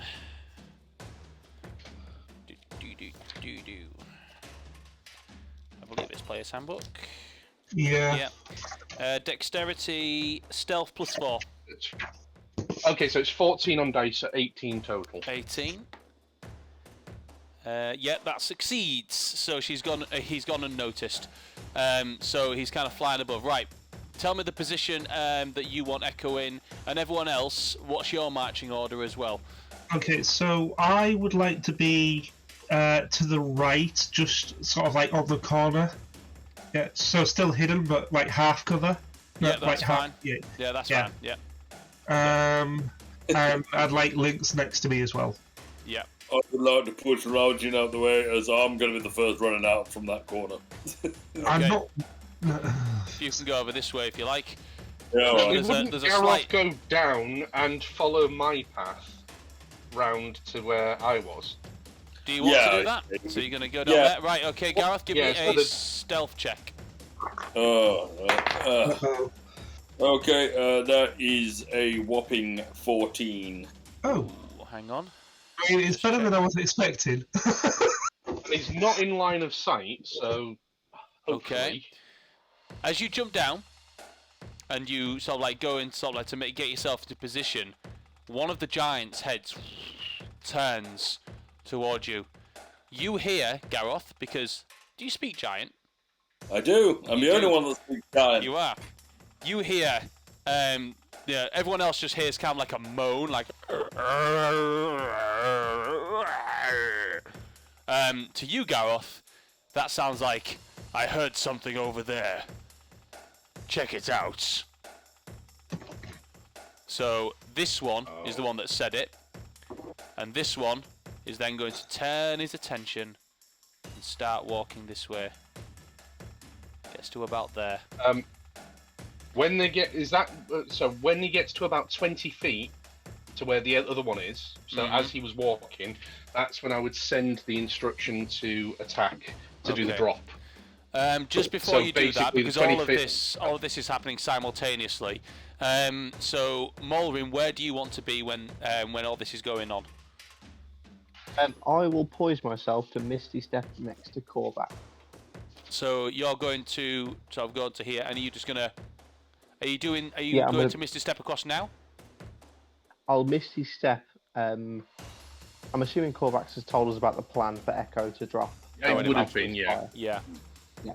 When that drops and the shots have been fired, then I'll Misty Step across so I can sort of aid in being a turret. Okay, so you're holding your action so that when that happens, you Misty Step into position. That's fine. Ayla, what are you doing? I am going to get into a position that's not currently occupied by anybody from a different angle so we can attack them from multiple angles.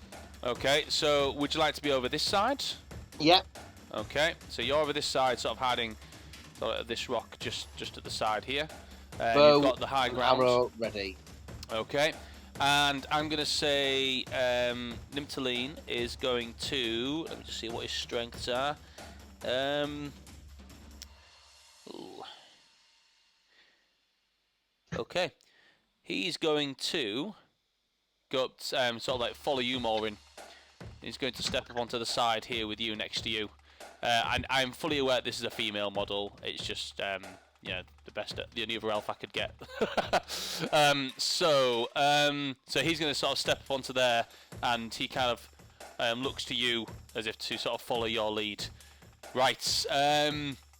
This giant is now sort of making its way down there. Once it gets to about here, is that when you're going to prompt the drop? It would have been closer. So as he started to cross paths with the other one. So basically, so and about there-ish.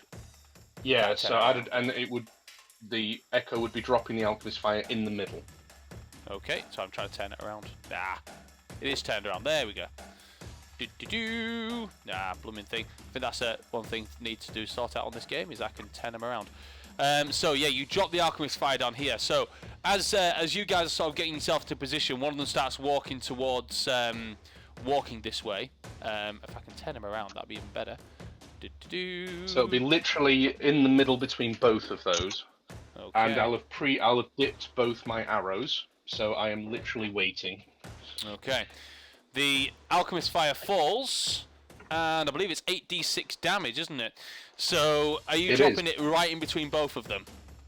Yes, so the idea is it'll get both of them with the splash damage. Okay, so this is all going to be happening simultaneously. It's going to go Alchemist Fire, Corvax, and I'll just go around the players rather than roll initiative on it because it's all a surprise round. I'll ask for the initiative. In fact, no, let me go for initiative order now because then we can do the surprise round initiative order and then jump in with initiative order after that. So, everyone roll initiative for me. And I'll ask who... Yeah, so, Ayla, what's yours? Mine is 19 plus my initiative modifier, which is 22. 22, nice. Corvax, what's yours? 30-20, so 17 on dice plus 3. So 20, okay. Gareth, what's yours? A mighty whopping 10. 10. Oh man. Jan's not here. Maureen. 14 plus the 3 plus 2, so that is a 19, including my gift of alacrity. 19, nice. Raljan. 22 for me as well. 22. And 20 for Lynx. 20. Dirty 20. This is high rolls for you guys. And Yeah. I will just roll for oh, that's not so good. That is 11 for Nimtaline. Okay. And start this. So you guys get the surprise round first, and then we go to the top of the round. So, roll initiative for those guys. So what I've got here is who's got the highest dexterity between Ayla and Raljan? My dex is... The score rather than the modifier. 17. And what's yours, Ayla? Ayla? Oh, sorry, I was talking to you on mute. 17. Oh. Okay. So You guys can just decide who goes first each time. It's absolutely fine. We'll go with the Echo dropping the thingy, which actually does count as one of your actions, though, Korvax, with the mechanics of the game. So getting Echo to do something counts as one of your bonus actions. Okay. You won't be able to fire twice. Okay. So slow death. Enfeeble mind will still be active on the bolt at the top of the next round, though. Okay, cool. Okay. So we'll start with Echo, because that's what's kicking everything off, and then I'll go into initiative order for the surprise round. So it drops down. Roll me 8d6, please, and I will roll their dexterity saving throws. 11, 12, 13, 14, 15, 16, 17. 27, 28, 30, 31, 32 points of damage. 32 points of damage. The first one. The saving throw. Do we know what that is? With the Alchemist Fire, does it say on the... Never. I don't think you ever gave us it, but I presume it'd be something like a 15. Alchemist Fire. You homebrew it, so I don't know. Yeah. You never gave us it. DC 10 dexterity check. DC. Oh no, that's to extinguish the flames. So on a dexterity, for ignites, shatter and impacts. So it's the same. I'm gonna put it as a DC 14, which is a standard DC check. So from now on, that's what it'll be. Is that all right? Yeah. Yeah. Cool. Yeah, sure. First one. That is a 16, so that one succeeds. Second one. That is a 3, so that one fails. So one of them takes 16 points of damage, which is half, and the other one takes all 32. 16 and 32. Okay, and initiative order now. So as this explosion happens between them both, Raljin, that is the sign for you to take your first shots. So roll for an attack. Okay.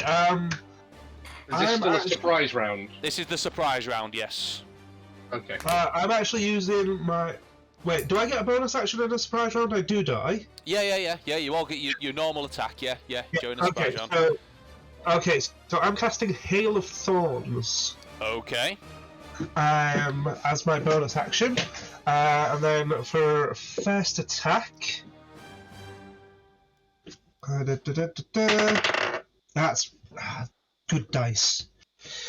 So that is 20.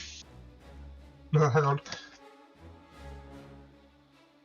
So 28. 28 hits. Yeah, roll for damage. All right. So that is. And. Let's see. Next time you hit a creature with a ranged weapon before the spell ends, the spell creates a rain of thorns that sprout from your weapon. In addition to the normal attack, the target affects every creature within 5 feet of it must make a dexterity saving throw. A dexterity saving throw? Okay. 1 second, I'm just doing your thingy on here. And I'm also going to activate the Blazing Bowstring. And you're activating the Blazing Bowstring and Hail of Thorns? Yes, because they can work together. Can they? Yeah, because one's a concentration spell. Okay. And the other is just the effect of the weapon. There is nothing to say they can't. Hang on. Yeah, I don't see why not. So, dexterity saving throws first. The first one gets... What's the DC? Well, the first one gets a 10, so I'm assuming that fails. Yeah. The second one gets 18. Yeah, that's gonna success. So it takes half damaged. Okay. So now I do. Hang on, just a second. So I just need you to clarify for me. Sorry. Mm-hmm. Because Hail of Thorns, the way I'm reading it, is that I do my standard bow damage of a D8. Yeah. I do 1d10 piercing damage as the effect of Hail of Thorns. And then I do a further 1d10 damage thanks to Blazing Bowstring. Yeah. So that's 3 dice of damage. Okay. Is that what you would say? Yeah. Okay. It's just a shame you forgot to Hunter's Mark. I can't.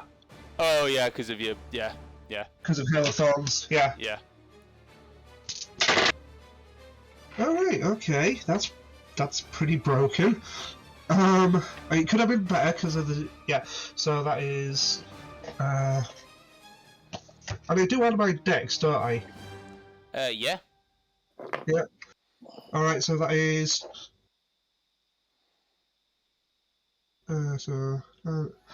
18... 21... That is 25 points of damage. 25 points of damage. Is that on both of them? One is halved. Okay, so on one of them, took 25. Whoops, that's not 25. 25, the one takes 12. And then, for my second attack... I'm going to use the Burst effect of the ice thing. Okay, going for your dragon ability. And that's 1d6 of damage, I think, is it? Yes, I believe so. Alright, so...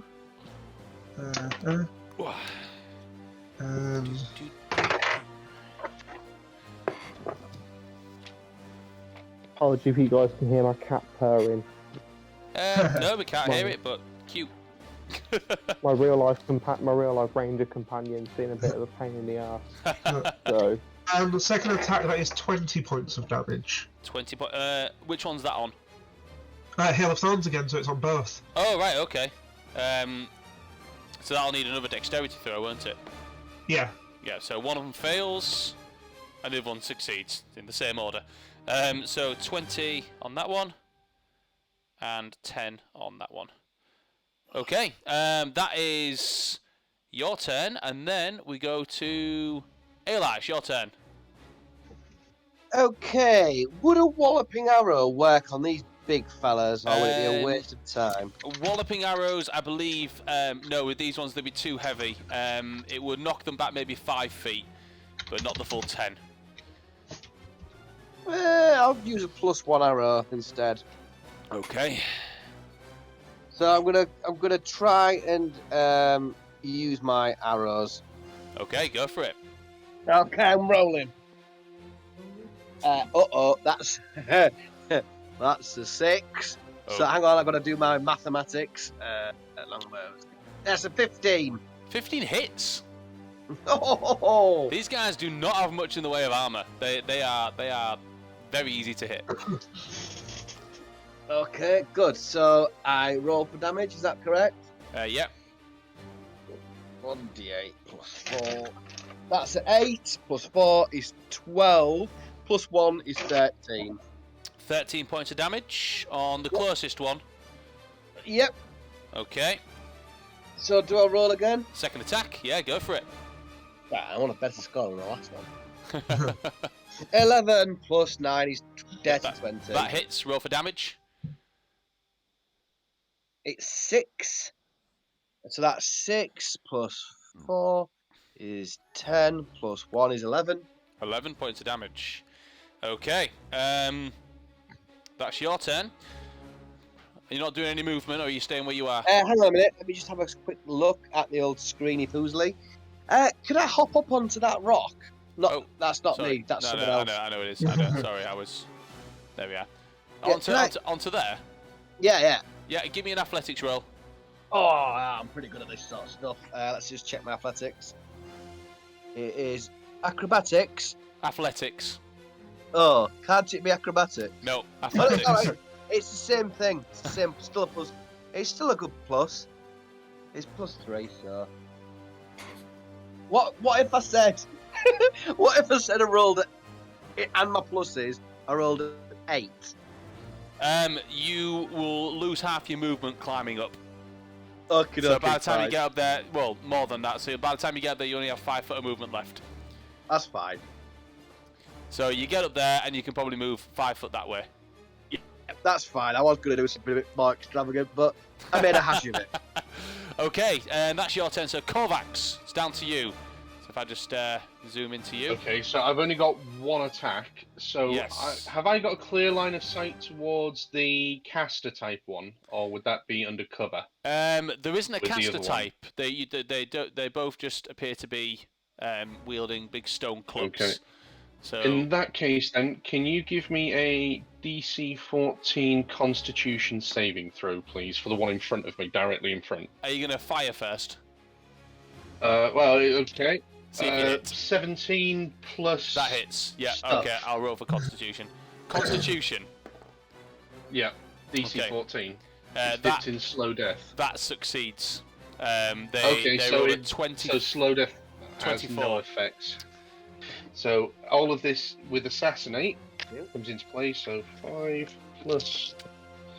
Oh wow. Okay, so 12, 22, 23, doubled, 43 points of damage. Oh wow.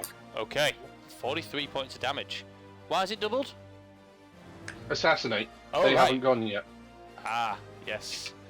Jeez. Yeah. That one's looking tough as he. And this is a surprise round. So after the surprise round, I might get assassinate again. You will get a second attack. Right. So is that your turn? I can't do anything else. Okay. So because my bonus action was to Yeah. drop the Alchemist Yeah, Fire. it So was. yeah, that's me done. Right. What will Lynx do? Lynx is going to stay near me until they get close enough for her to be able to charge at them. I know she can't charge as a reaction, Mhm. but basically that's what she's waiting for. Okay.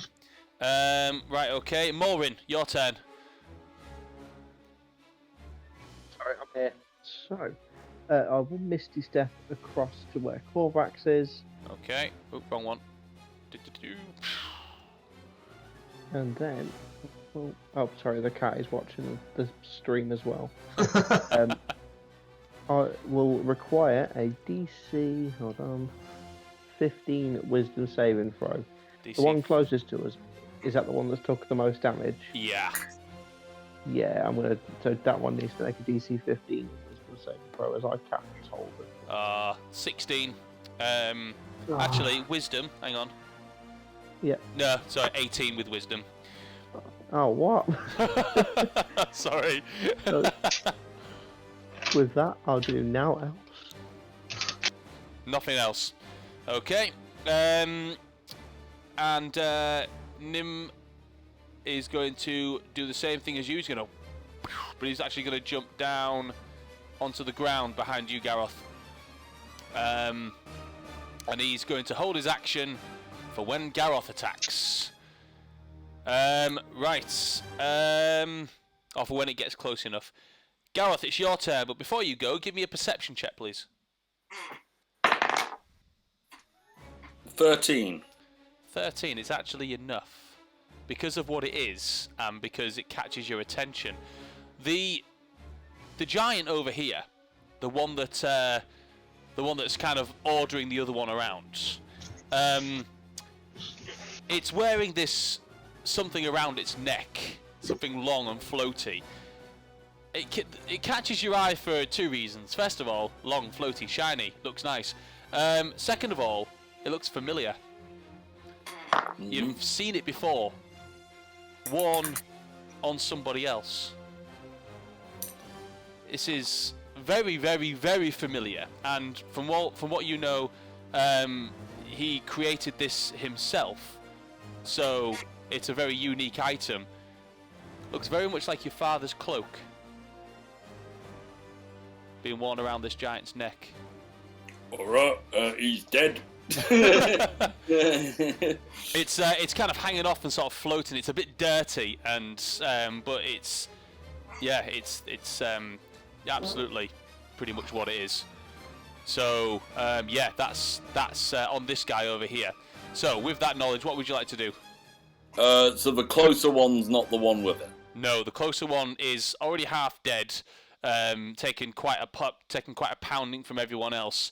No, this is the one that's got it.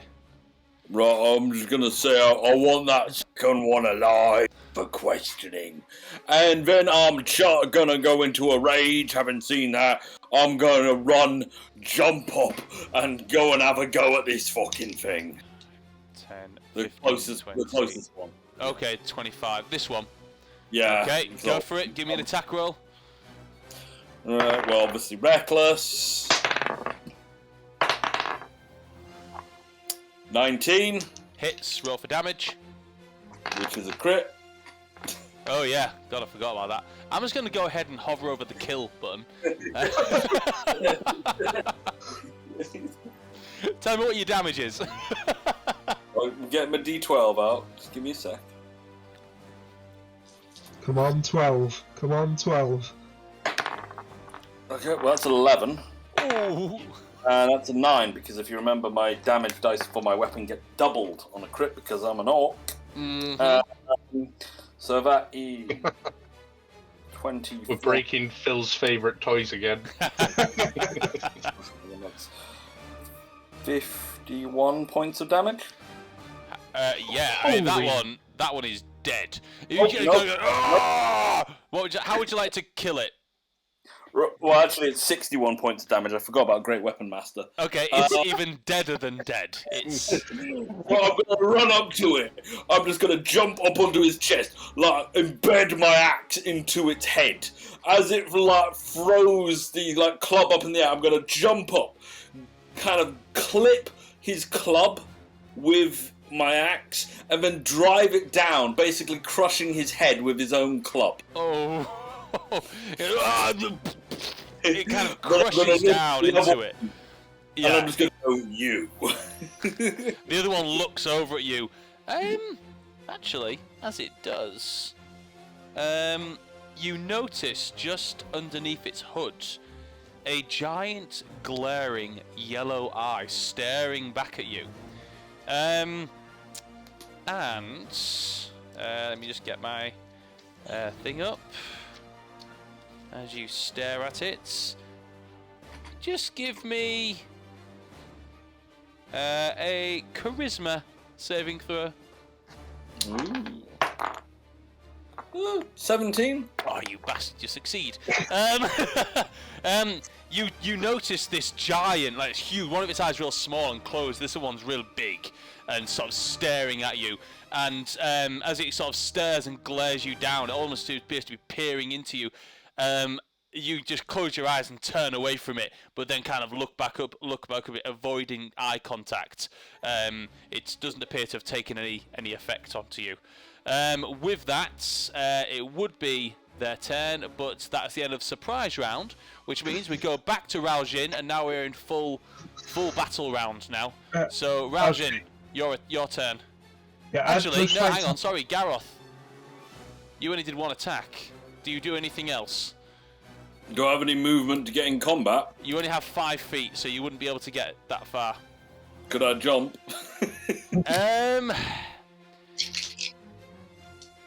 I don't really know because you haven't. I mean, you can only move 5 feet of movement. Don't you have to move 10?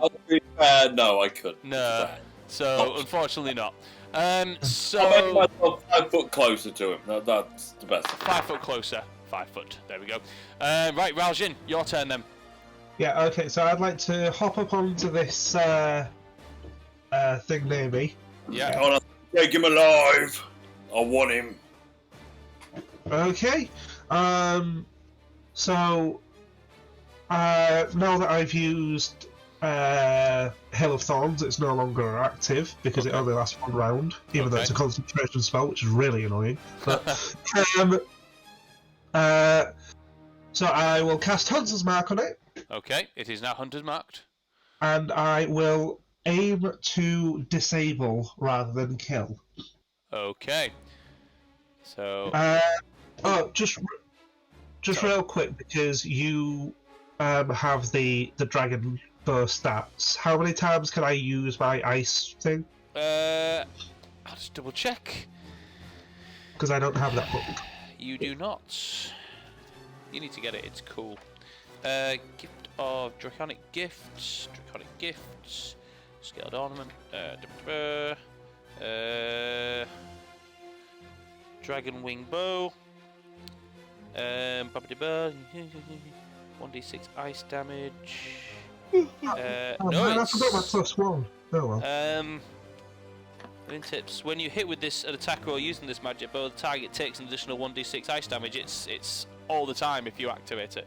Oh, just whenever. Yeah, Okay. and remember, you don't have to load an arrow into it. Yeah. Yeah, you can just pull it back and an arrow appears like an ice shard. So it's, you don't need ammunition for this one. Okay. But any ammunition you do load into it just does an additional 1d6 ice damage. You just can't use it at the same time as your blazing bowstring. No, obviously. Yeah. Otherwise, they would just melt the arrow. Yeah. No, I'm going to load one of my whitewood arrows. So Okay. that's down to 24. Okay. Right. So that is. Oh, sorry. I did roll, and I rolled. Hang on, let me get this right, because that's 28 to hit again. Okay, that hits. Definitely hits. Right, so that is 1d8 plus 1d6. Oh, sorry, plus 2d6. So that is 10.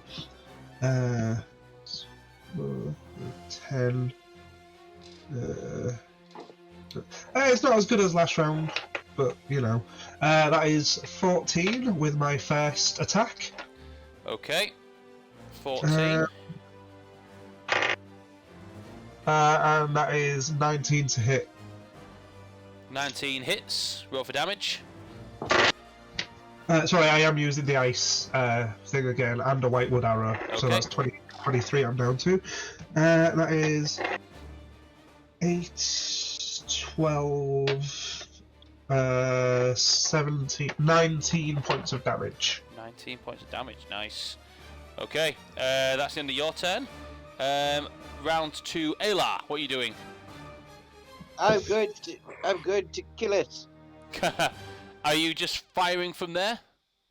No, I'm going to do some. I'm going to leap from rock to rock before I get. Okay. Yeah, that. So now That you can what? give me acrobatics to jump down to there. Okie dokie. Don't slip and break your neck. It's a 17 plus 3 is 20. Easy. So you jump down, still got your full movement, so that's 5, 10, 15, 20. You can jump across to there, but that one's going to be acrobatics again as well.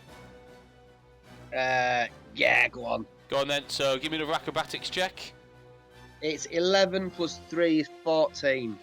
Okay, you jump, and you just land on there, but that will end your movement. Okay. Okay.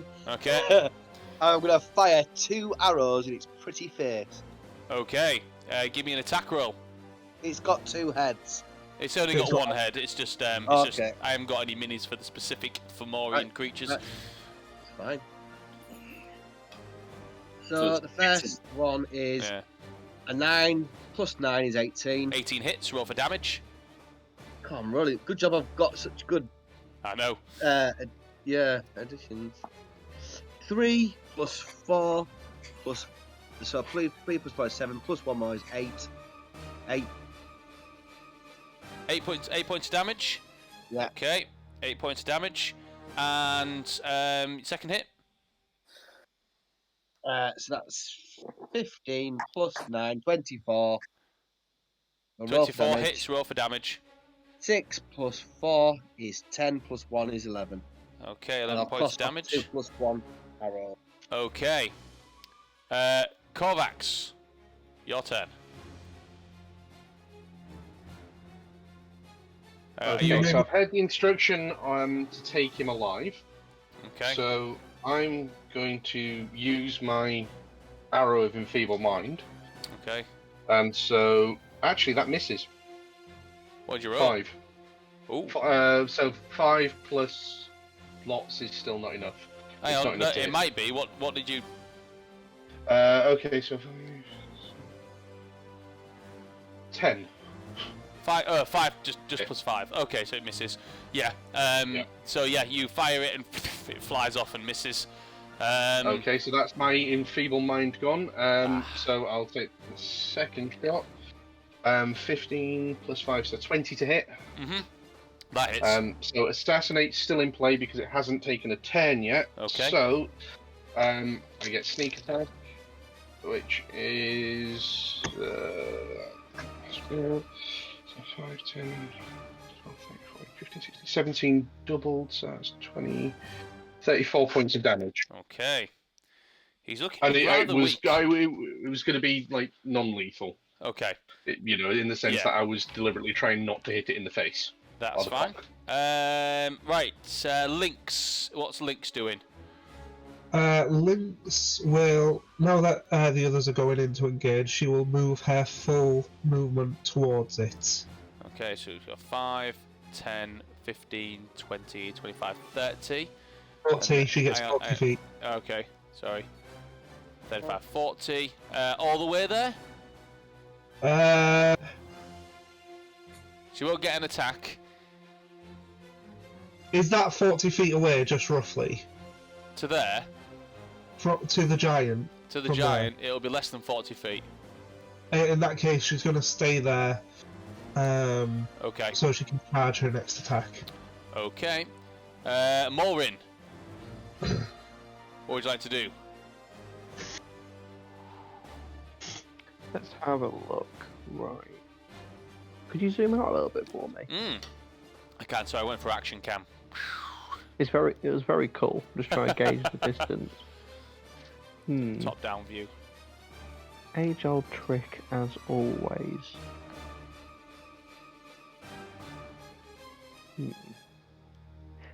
Bonus action, I will cast. In fact, how far away am I from it? What we got here? This is. Hang on 1 second. If I do this one, I think this one measures in about 7.5 tiles. So every tile is 5 foot. So about 35, 40 feet. Cool. Okay, I'm not going to take any chances. Third level guiding bolt. Third level guiding bolt. Roll for attack. That is 16 on dice. So That'll hit. Yeah, plus 6, so 22. Are you going with guiding bolt? You cannot control whether this is lethal or non-lethal, with it being a spell.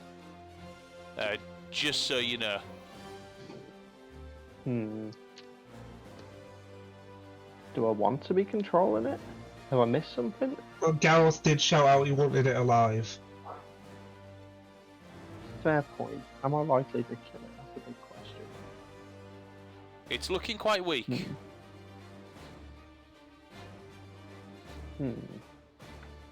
Bear with me a second.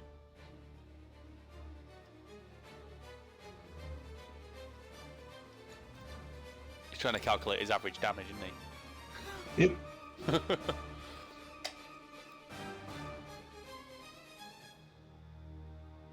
I'm just trying to work out what else I could do to it. Brief retcon, Phil. Can I just cast it at first level then? Yeah, absolutely. Lovely. I must have not heard Gareth shout that. I apologize. It's alright. So, yeah, go on and cast it at first level. So, you hit, didn't you? So, oh lord. That's 17 points of radiant damage still. 17. It doesn't kill it. It's still alive. So, yeah. Are you doing anything else? Nothing else I really can do at that point. Bonus action, I will shout to Gareth, I didn't kill it. Okay. Good. So we'll go to Nim over here, looking very female in his appearance. He's going to kind of step forward and say, "You want it alive, yes?" Yeah. God knows why, but okay. He kind of puts down his, sheaves his sword, puts both his hands together, pulls them out towards him, sort of like pink rose petals begin to sort of like spread out from his fingers, and he just says, "Sleep," and he's going to cast sleep on the creature. And let's see, for sleep, it needs to roll. Oh no, it's not. It's hitched. I mean, it's whatever HP it's got left, isn't it? So this is definitely going down. It's gone.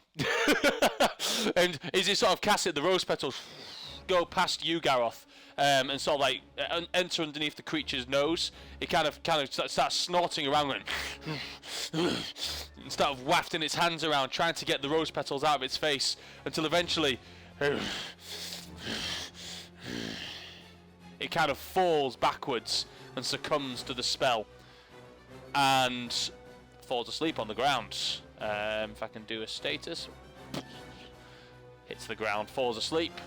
Right. At the moment, it's going to be asleep for 1 minute. So whatever you would like to do in this time, I'll say you've got 1 minute of, movement and things that you'd like to do. What would you like to do? We'll go with Gareth. It would be your turn first. So what would you like to do? I'm just going to run up to it. I'm going to look at its little cloak. I'm going to take that off it. Yeah. I'm going to this is my dad's cloak. And confirmed as well, now that you're actually holding on to it, it is definitely your dad's cloak. It's my dad's cloak, so I need to know where he got it. I've got a rope. Can I ask for your help, guys? I'm going to wake him up, but maybe tie him up first, and you can all stand ready to stab. I'll assist you, Gareth. Yeah. Yeah, I'll drop down and put the crossbow away, draw the dagger of poison. Okay, so you all jump down. Yeah, I'm going to stay back, but I'm going to keep my bow trained on it just in case. Okay. I'll assist. Okay. So disarm it, tie it up, Okay. and when we're all in position, ready, I'm gonna probably not that gently slap the crap out of his face while standing on top of him. Okay. To wake him up. So you tie its feet together, or you tie its arms. Yeah. Are you tying it down to the ground so it just completely bounds? As you do this, and you kind of tie it, you do it hastily. You do this really quick. So I will need a survival check from you with advantage, because I'll say everyone's helping you. Okay. That is with my skill and whatnot, 22. That's enough. It's securely bound to the ground, and it's not moving. You sort of get up on top of it, and everyone else sort of stands around it, and you just take your hand, and sleep spell is actually wearing off at this point, but just because you want to, slap it across the face. As you do, it wakes, and its eye begins to open. This big yellow eye with a black... Is this the eye that made me feel fine before? Yeah. I'll put a finger in it. Give me a strength. Give me a roll and add your strength. So a D12. Natural 20. Okay. I mean, you put your finger into the eye, and you put it in with so much force that it goes through, and the jelly of the eye spurts out. Oh, that's grim. And then you kind of pull your eye out. The creature just goes. I'll speak giant, and I'll be like, right, here's the deal. You tell me everything you know about where you got this cape you was wearing, and I'll kill you quickly. Get it? Trophy. You can hear it breathing through the pain of its eye being popped, essentially. It's saying the word trophy over and over again. Where you get it? In giant, so this no one else can understand this. In giant language, he says, "Old man wasn't using it anymore, so I have it. It looked fine, so I took it." Where's the old man? Hang on, give me an intimidation check. Do I get an advantage for popping his eye? Yes. We could assist. That is, I'm adding strength. Yeah. That is 27. Okay. You notice the other eye, not the one that hasn't been popped, turn and kind of look back as one of its arms kind of tries to move, but it's been tied down. It's looking back towards the waterfall, and just says, "Yeah, beyond there, within the chambers." As it's breathing through the pain of its eye. He's in there, is he? Yes. Now let me go.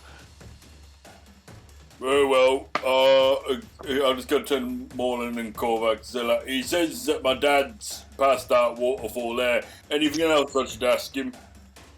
Are there any? I'm going to stations? shoot off straight to the waterfall as soon as Gareth says that.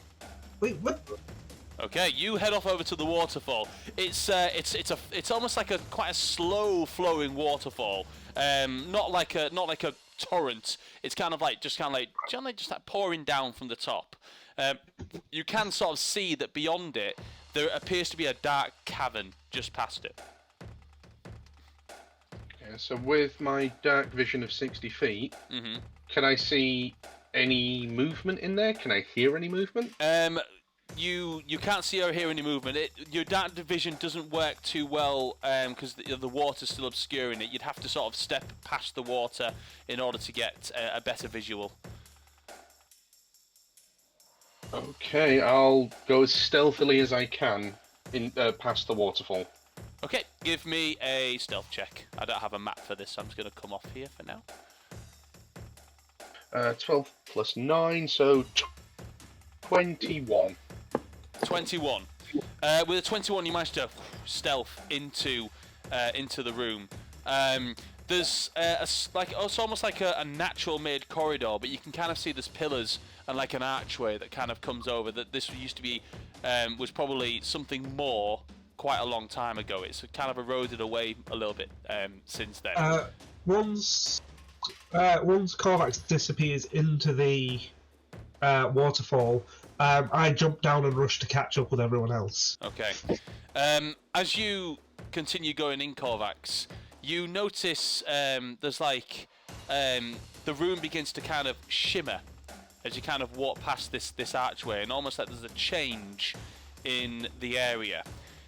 Suddenly the walls begin to look tidier, almost like it's a room or like almost like a chapel-ish kind of feel to it. Posh sort of pillars that kind of line up the side walls, and in the from what you can see in the centre there is almost like a fountain, and around the room there are there's a corridor that leads a little bit further down, and you can see something in the distance down there with your dark vision. It looks like a coffin of some kind. It's about 50 or 60 feet away from you. Right. I'll go back outside of the waterfall and I'll just shout that there's a coffin in here. A coffin? He's in there. I took it from him. He wasn't using it anymore. Right, I think it's fair to say that you have told me everything that you were going to tell me. So you let me go. No, I said I'd kill you quickly. No!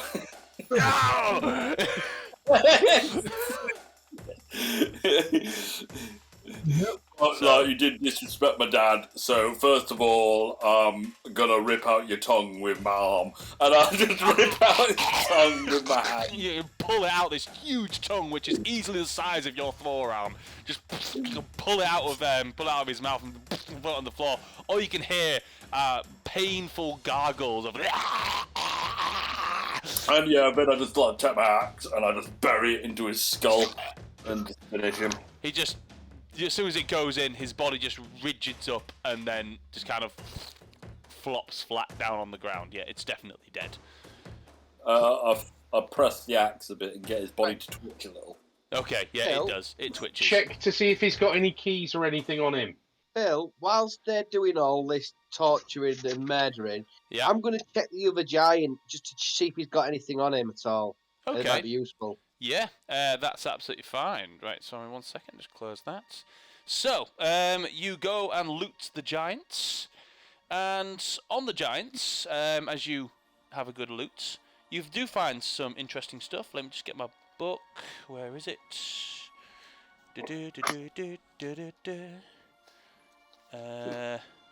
Where is it? Where is the right book? What do I What do you find is the find question. on the giants? Let's do it in this one. So, you find some, it's like a giant's bag. Inside it, there's some weird like mushrooms in there that look like it was probably his food. There's some lots of some like rocks and things in there as well, which look like they would probably go quite well with the slingshots that he has in his belts, that he probably uses as ammunition. In addition to this, you also find, where is it? It's like it's not in this one, is it? Okay, there we are. In addition to this, there's also two other items. There's one of them that's a dice. It appears to be a six-sided dice with almost like bone scratchings on it, to symbolise the numbers 1 to 6. It appears to be a normal dice, but actually, as you take it out and drop it onto the ground, it's just your size, so it looks like it's been pillaged off somebody. As it drops to the ground, as luck could have it, it's what number are you thinking of? Between 1 and 6. 4. It lands on 4. Oh, we're having that. We're absolutely having that. And these mushrooms, can I investigate the mushrooms? Give me a nature check. Right, it's 11.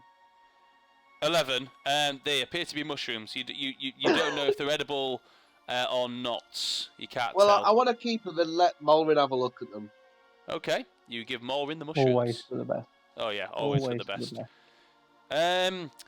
There is also another like common magical item which you've probably seen before. A staff of bird calls.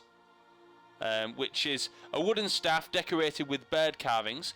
It has 10 charges. While holding it, you can use an action to expend 1 charge and use it to create one of the following sounds. So, a finch's chirp, a raven's caw, a duck's quack, a chicken's cluck, a goose's honk, a loon's call, a turkey's gobble, a seagull's cry, an owl's hoot, or an eagle's shriek.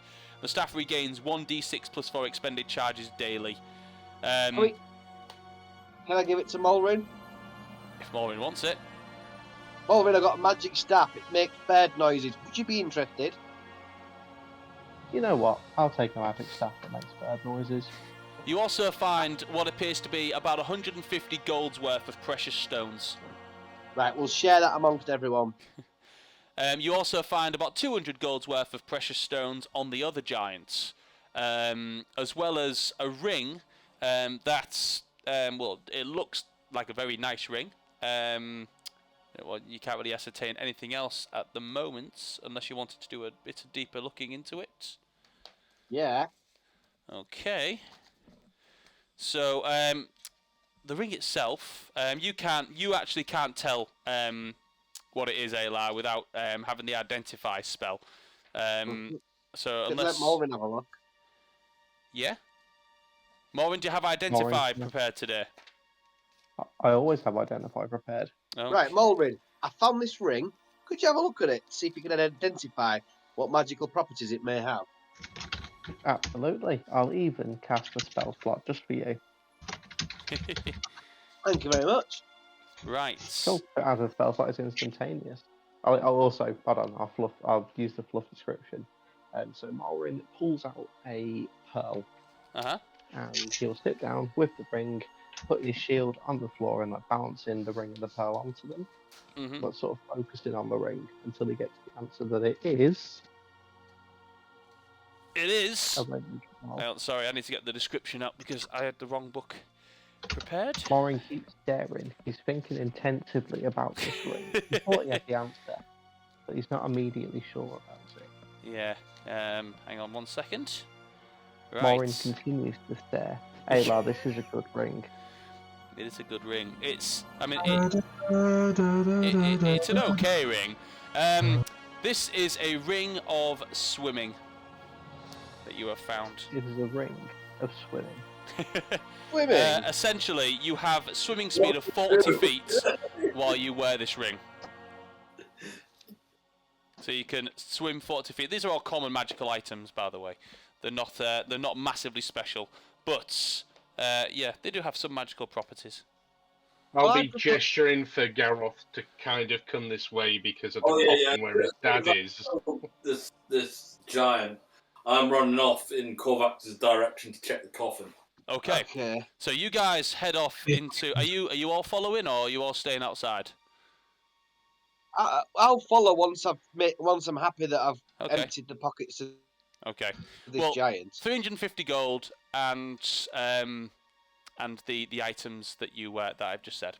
So we'll take them all and divvy them out later. Yeah. Okay. So you head on into the caverns and you sort of follow Korvax into this open area. And it's strange actually because as you walk through, it transforms from a cavern almost immediately. It's like you've been teleported in, but you haven't. It's almost like something was actually creating some sort of hallucinatory terrain, making this hall seem like just a broken down cavern, but it's not. It's quite a nice looking hall. As you walk in, you see the same thing. There's a fountain in the middle, and there's two doors that go off to the left and the right, and down the corridor straight down. You notice that there is a coffin. It's on a plinth, and it's a glass coffin. It's got a glass lid over the top. As you get closer and closer, you see that there is someone inside it, although you can't quite tell because it seems a bit sort of like not steam, like condensation, kind of sort of like covering it. So you can see a figure sort of like silhouetted behind it. What would you like to do?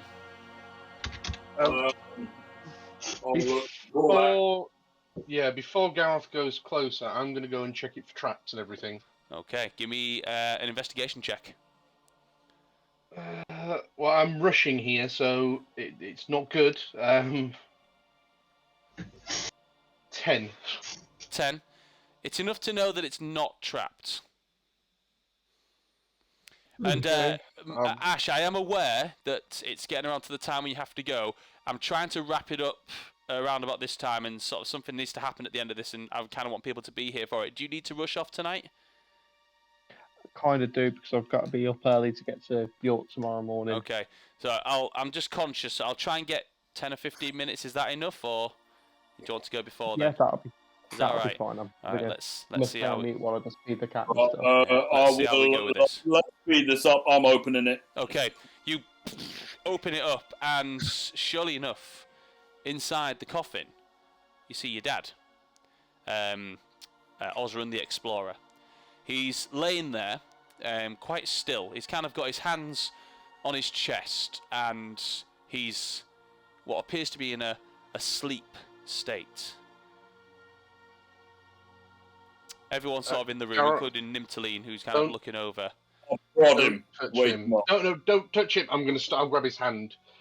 Owen, can you just give him the once over, please? Maureen, give me a medical check. That is a 23. 23. It's enough to know that this appears to be a state of sleep, less of a medical, more of a magical. Is there any obvious signs as to what's caused it? Is it a spell? Is it a potion? Is it some form of divine magic? Give me an Arcana check. 13 plus 8. 13 plus 8, 21. I think it's a plus 8. Yeah, it is 21. Yeah, 21.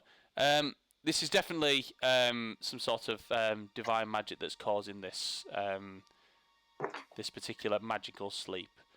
Nimtaline kind of steps forward and looks, says, "I've seen this before. He's under a magical sleep." He turns around and kind of looks around the room. Hang on. Good. Okay. Looking intently and says, "Yes. There is a way to wake him." He looks at you, Garroth. You said this is your father, yes? Yeah. Okay, this is good. The only way to wake him is with true love's kiss. Well, we're fucked. You care for this man, don't you? If you truly care for him, and you love him as your father, you need to kiss that man. Yeah, I don't think it means romantic. I think it means just as if it's real love. Right, listen, I've got like issues with my dad. I like him, but like he did leave me. I'm going to grab Garroth by the ear, twist the ear, and just say, "Garroth, I lost my dad. You have an opportunity here. Man up." I'll let go of his ear. I'm just saying I don't think it'll work, but fine, I'll go give it a go. Okay. No tongues, Garroth. No tongues. Okay. You use tongue with your dad? As you go to kiss him, everyone else give me a perception check. Uh-oh. A mighty 5. Okay. 17. 23 Okay. and 13 for Lynx. Okay. What did Morwin get? 17. 17. Raljan's the only one that notices. As Garroth goes in to lean into to kiss his dad passionately on the lips, you notice Nimtaline kind of give a little of a smile, and then he goes off and goes sort of like you see him sort of go off to like a small corner of the thing. Only you notice him sort of sneak off because he rolled pretty high on stealth. He sort of sneaks off and starts picking some like what appear to be like mushrooms and fauna. Garroth, you kind of lean over and you see your dad, and there is his flowing. I just describe your dad to me. It's probably quite an old. It's like a grey fox at this point. Yeah. It'd be like long silver hair and a sort of stylish goatee. Yes. Yeah, he probably has some quite fancy sort of clothes, but practical. Okay. So they'll be quite faded at points because obviously they're. He obviously goes on adventures. He probably has a book on a chain. Okay. Excellent. So yeah, it's that kind of appearance. And you sort of lean over and apprehensively you go to kiss him. How do you do this? I'll lean over him and go like, "Ronda, just doing this because like I think you're in a coma or some shit." And give him a kiss on the cheek. Is this happening at the same time that I've noticed? Yes. So yeah, everyone else is quite intently looking at Garroth doing this, and you've just kind of seen Nimtaline kind of sneak off. So while he's doing that, and it gives him a kiss on the cheek, you can go. You can go on. What are you doing? Yeah. Is he out of view of everyone else? Has he just vanished? He's kind of just snuck off to pick some stuff from the walls that he sees sort of growing in a corner. I just, as the kiss is happening, I say, "What are you doing?" Oh, me?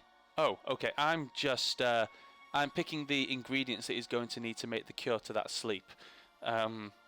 and he's just kind of picking some mushrooms and some bits that sort of like growing out of a little crack in the corner. He says, "You see, when the effects of this kind of sleep are in there, this kind of stuff seems to like grow in its presence. The kiss, I just thought that would be funny." He just kind of picks them, gets a little mescal and portal out of his bag and starts mixing them together. Pours a little bit of liquid in, and then mushing it together. Gareth, it doesn't work. It didn't work. Oh, you can kind of hear him just going and says, "Did you do it on the lips?" It's got to be on the lips. If it's not on the lips, it won't work. I'm going to look at Gareth and just say, "Come on, it's your dad. You love it. You've got to do this." Just doubled over laughing. I'm gonna just say, never ever call elves girly ever again. Gareth, it's your dad. Come on. You've got this. And I'm going to just kind of tap him on the shoulder. I'm completely invested in this because, you know, kind of like after having lost Ronda and everything else, it's like, this has to work. What do you do? Yeah, I'll do it. I'll fine. I'll grab him and I'll kiss him on the lips. Okay, you give him a big smooch on the lips, and as you do it, this is when Nimtaline sort of comes over and goes, "Good job. You must love your father very much." And he kind of prizes the lips open slightly, puts some paste in there, mushes it around, and says, "Thank you. You wet the lips enough for me to open them up. Good." Just kind of mushes them around and says, "Okay, stand back." Stand back about a few seconds later, you notice Osran's eyes open up and looks around, kind of licks his lips and goes, looks at you, Gareth, to the side and goes, "Ugh. Is that chocolate I taste? Is that and mushroom and Yeah, only way to wake you up. Anyway, let's never speak of it ever again. What are you doing here, Gareth? Where am I? What is this?" He kind of sits up and goes, "Oh, my back! Oh, must have been lying there for days. Oof. What's the meaning of this? What is this?" Hello. I'll do by accident. Oh, gosh. He kind of looks around, a little bit dazed, and says, "Oh, now I remember.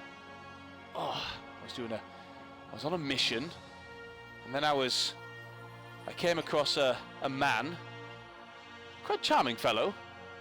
Said he wanted to share a drink. We shared a drink, and oh, bollocks. Must have put me in a sleep. What the... So, you came and found me. Thank you. And he kind of steps up and jumps up and says, and you have my coat. And he takes the coat off you and flings it around his shoulders. Says, right, now is all that unpleasantness. I'm sorry, I don't mean to see me like that. You must be a little bit confused by all of this. I am as well. So, I think I might have to fill you in on some things here. Good evening, everyone. My name is Osran. I'm Gareth's dad. I did not expect to be meeting him again like this so soon. It's interesting, because I was actually coming to look for you, see if I could get your help on something that I've been working on. And yes, you must have so many questions. No? I mean... Hello. Hi. Sorry. Hi. Nice to meet you. Nice to meet you. My name's Alshin. Was you in the Feywild when you fell asleep? Because no. that's where you are now. Oh, shit. Well, I mean that's probably, probably my suspicions were probably true about the gentleman that I was with then. Okay. Archfey put me to sleep. Right. Okay, must be information he wanted. Right, sorry, now that I've got you, sorry, I'm a little bit of a scatterbrain today. Just woke up, long sleep. I was on a mission for the king. He'd set me out on a super impossible spy type mission to gather information. And then once I got it, I was supposed to deliver it back to him. And then obviously I stopped in at a bar. You know how much I like to have a drink. So I was having a drink, and I met up with this fellow. He was very kind. He offered to share a bottle of the finest with me. We got to talking. We played a few games of crabs, and I must have said too much. Yes, put me to sleep. Put me here. That's the top and bottom of it. Gareth, son, I've been looking for you. I need your help. Right. With what? Well, you remember? I mean, I'm sorry to dig up old wounds, and all that. But obviously, all that business with your mother and everything. God's rest her soul, and the rest of your tribes. I have been looking into, obviously, what happened to them, and the Black Dragon and things, and it turns out that was sabotage. The dragon had been killed on purpose to see what the effects of its blood would have on people who were exposed to a specific disease that they had been cultivating within inside it, and they were using this to create a man-made disease, which they are then going to spread amongst all the different tribes. We have to stop that from happening. Sorry, hi, me again. You already did? Yeah. Oh. And you caught them? Well, no. Does dead count as caught? The adventuring party that killed the dragon, you caught them? Wait, adventuring No, party? we ain't got them. I've been looking for them. I so know. You know where they are, Dad? Sorry, what adventuring party? The adventuring party that killed the dragon that created the disease and killed my tribe. Yeah, but we know there was a group, like an organization behind it, but we didn't know they hired adventurers. No. They hired these specific people, scoundrels they are. They called themselves they called themselves the Eagle's Call. Yeah, a load of codswallop. Well, they killed this dragon for money, obviously. I found out the information, and I've been tracking them for quite some time, and I know exactly where they are. Unfortunately, my investigations also got me onto a little bit more information, which was leading into some other top secret stuff, which I've been dealing with for the king. I've been trying to deliver that message, and unfortunately was happened upon by this rather charming gentleman, called himself Volrin or something. It turned out that he confessed to me before putting me to sleep that he was some sort of arch-fey creature who was working for some people they call themselves Veracity, and then working alongside the Druids. There's a big plot to uncover here, and I'm in the middle of it, and I know a lot of information. But before I do that, before I do anything, I'm going to get vengeance for the people that killed Gareth's mother. My one, my love. And I want you to come with me, Gareth. I want you to strike vengeance with them with me. Will you do that? Son, we can take it together. I'm just gonna look at it. He's sort of right, guys. I mean, it's been fun, but I've got an oath of vengeance I gotta fulfill here. You can come along if you'd like. I have to protect my town, but I understand you have to see this through, that your mother deserves justice. So, if you need to go, then I won't blame anyone who goes with you. I'm going to look at Gareth and look at the party. I'll come with you, Gareth. You won't be alone. I'm sorry, Raljan. I can't let him go alone. It's okay. It's okay. You always have a home back in Whitewood, in Ashen Oak. I'm going to reach into my pocket and I'm going to pull out a letter that's addressed to both Camden and Ralshin. What's this? Read it when you get home. And I'm going to flip out my dagger of poison and take off my hat. Give these to someone who needs it. Are you sure? Yeah. I'm better with a crossbow anyway. I don't really use the dagger. I sheath the dagger and I put the hat in my bag. Morning, are you coming, or you like? I don't know. I mean, like, obviously I'm the leader, but like, I don't want to force people to like go. These people follow you. Oh, Well, yeah, I am the leader, Dad. For flip's sake, I'm doing. I mean, I've killed 2 dragons, Dad. Wow! I mean, you definitely He gonna have to has. tell me the tales about that. My son, a dragon slayer. For once, I bite my tongue and don't correct him. Gareth, I think Molwyn needs to stay and look after everybody else. Right, he's got his snake god, hasn't he? I Yeah, do have my snake god, but I also have ambitions to achieve with this party. Sorry, what was your name, Father of Gareth? Osran. Osran the Explorer, people call me. At some point in the future, we must discuss the ongoings that have been uncovered by you. Well, you may have read. I'm assuming you look like a man. He kind of looks. You'll probably have a book by your side, won't you? Like sort of a leather-strapped book. He says, "I see you're a man of the word. Probably found some of my books in some of the literary libraries. I'm quite a famous author, you see. Books on magics and adventures and all of my dealings across of all of Accalia and Neri. I'm somewhat of a hero." I'd be keen to read them. Good.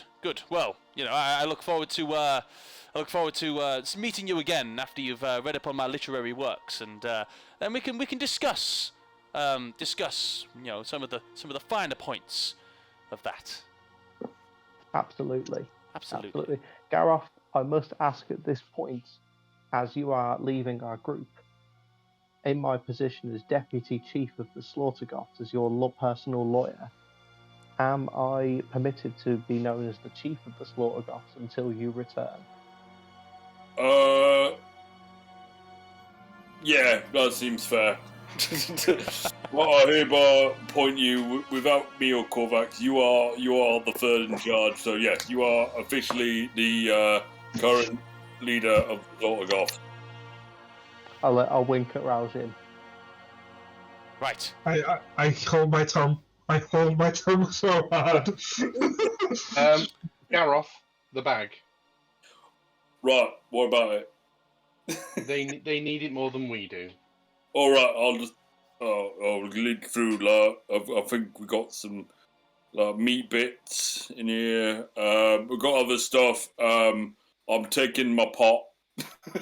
Yeah, you take it. Take the chocolate, Gareth, as well.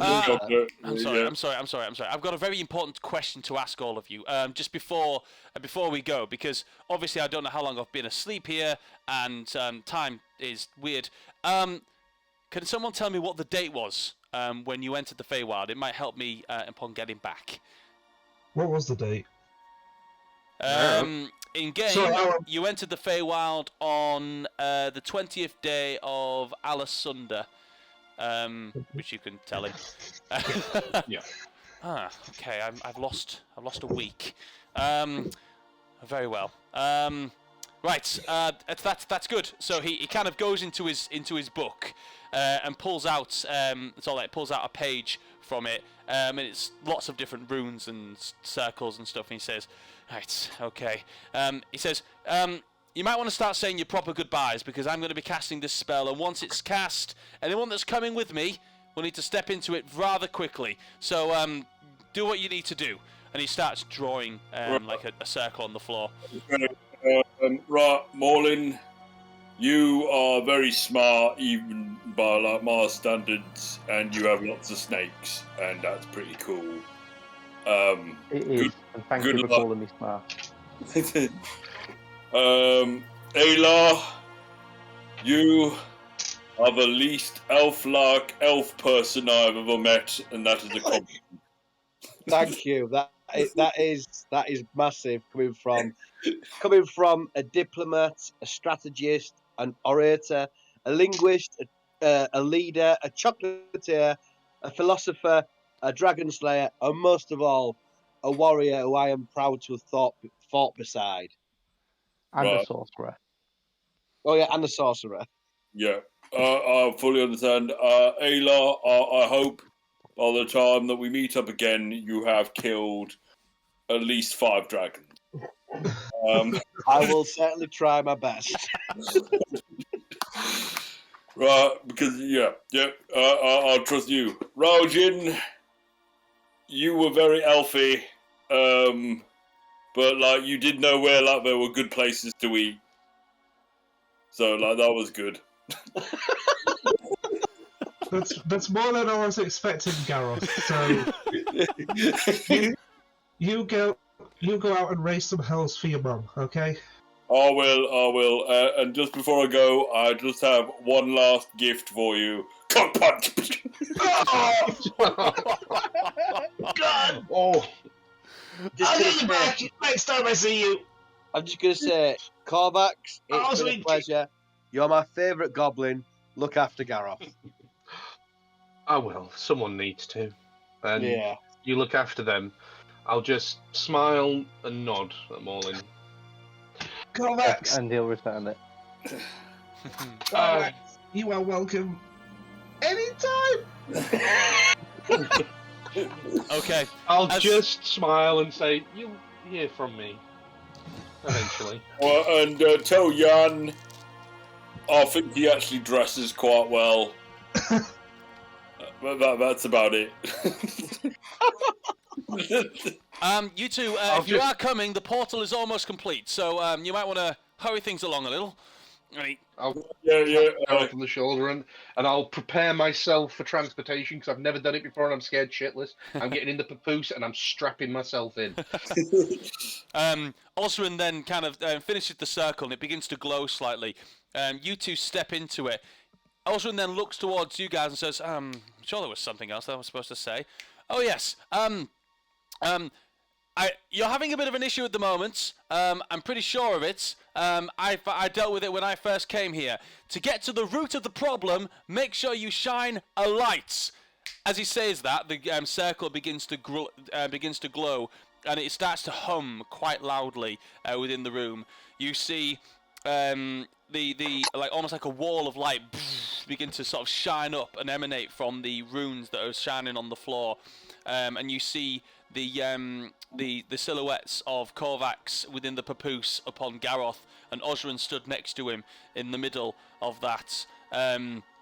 Within it sort of almost happens in slow motion. It's all like counting to 6 seconds as the lights begin to shine, and you see as this tall orc figure and the goblin disappear slowly out of sight. Is there anything you wanted to do just before you disappeared? I wave. Wave. Yeah.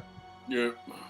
Yeah, just And then give suddenly, a bit of a military sort of respectful salute, sort of nod, sort of thing. okay. And Oh, There we go. they And vanish. before we go, I just remembered one really important thing, right? The secret treasure that I hid was.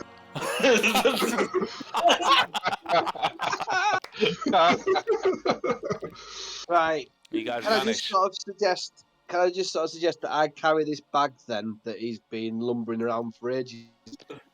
I'll Yeah, take yeah. care of that. Ayla with the bag. You now have the bag of Right. holding with all of the magical stuff in.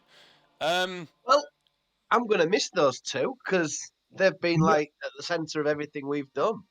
Yeah, They It's are. a new sort of chapter Guys, I'm now for us. going to need to call off. Alright. I tried to speed up a bit See for you you, later. but Yeah. yeah. See you later, Ash. Yeah. Right, you, Okay. Ash. Mike, have a Farewell. great time in Korea, mate. Take care. Yep, you too, man. Hope your interview goes well. Thank you, Okay, buddy. good luck. Take care. All right. See you later, man. See ya. Bye. Right. Right, we're quite close to wrapping up. Yeah. That isn't the end of the session. There's just a little bit left to go. So, you guys now find yourself sort of like in the middle of this room. A lot of your focus and fixation was placed upon Osrin in his coffin, and a lot of you kind of failed to notice, with all of this going on, that Osrin's coffin wasn't the only one there. You notice a little bit further down the corridor, and Ralgin, you notice it first actually, because you sort of ventured a little bit further out as you followed Nimtaline. You saw out the corner of your eye that there's another glass coffin a little bit further down. Whilst everyone's saying bye, is there anything you would like to do upon noticing that? Well, I wait for them to disappear. Of Then I course. walk over. I go, well, there they go, the brothers Green. And I walk over to this other coffin, and is that same sort of like tinted glass? Yeah, well, yeah, it looks more like it's kind of like condensation on the inside. Oh, the inside. On the Okay, inside, yeah. I'll when I realise I can't wipe it away, I open it up. Okay. As you open up the coffin, you see there's another sleeping person, someone that's sort of same position, their hands over their chest, fast asleep. They are dark of skin, drow. They're wearing a long coat. What colour's the hair, Jay? You're gonna have to remind me. Red So- with black streaks. Red hair with black streaks that comes down. This drow fast asleep in this in the coffin, and that's where we're going to end tonight's session. Yeah. I was hoping you'd at least let us wake him up. Nope. Let's let him sleep and leave the room. That would be amazing. Just like, yep, just like all the work that Jay's put into this character. Nah, let's leave him. That would be the ultimate joke. So yeah, that is tonight's session. Thank you. I'm really glad that you managed to make it and stay with us for tonight, Mike. I hope it didn't feel rushed. You're leaving, and I hope you feel like it was a good end for Gareth leaving the party at the moment in the current campaign. But yeah, that's we're gonna miss having the brothers Green, Korvax and Gareth as part of the team. It's a little bit That of a was definitely harder than I expected. yeah, me too. It's really strange, but yeah, I'm really I'm glad he was able to sort of get to a good conclusion. I didn't want to rush it too much, and I didn't want you to just I didn't want it to just be poof, you're gone. I wanted you to actually be able to say bye properly and everything. But I'll end the stream here as well. So anyone that might be watching or that has stuck with us throughout this episode, thank you very much for joining us. If you're watching afterwards, thank you for watching afterwards. That's great. And we'll see other people next time. I'm going to end the stream here. So thank you very much. And it's time for us to call it quits. Bye, listeners. Doodly-doo.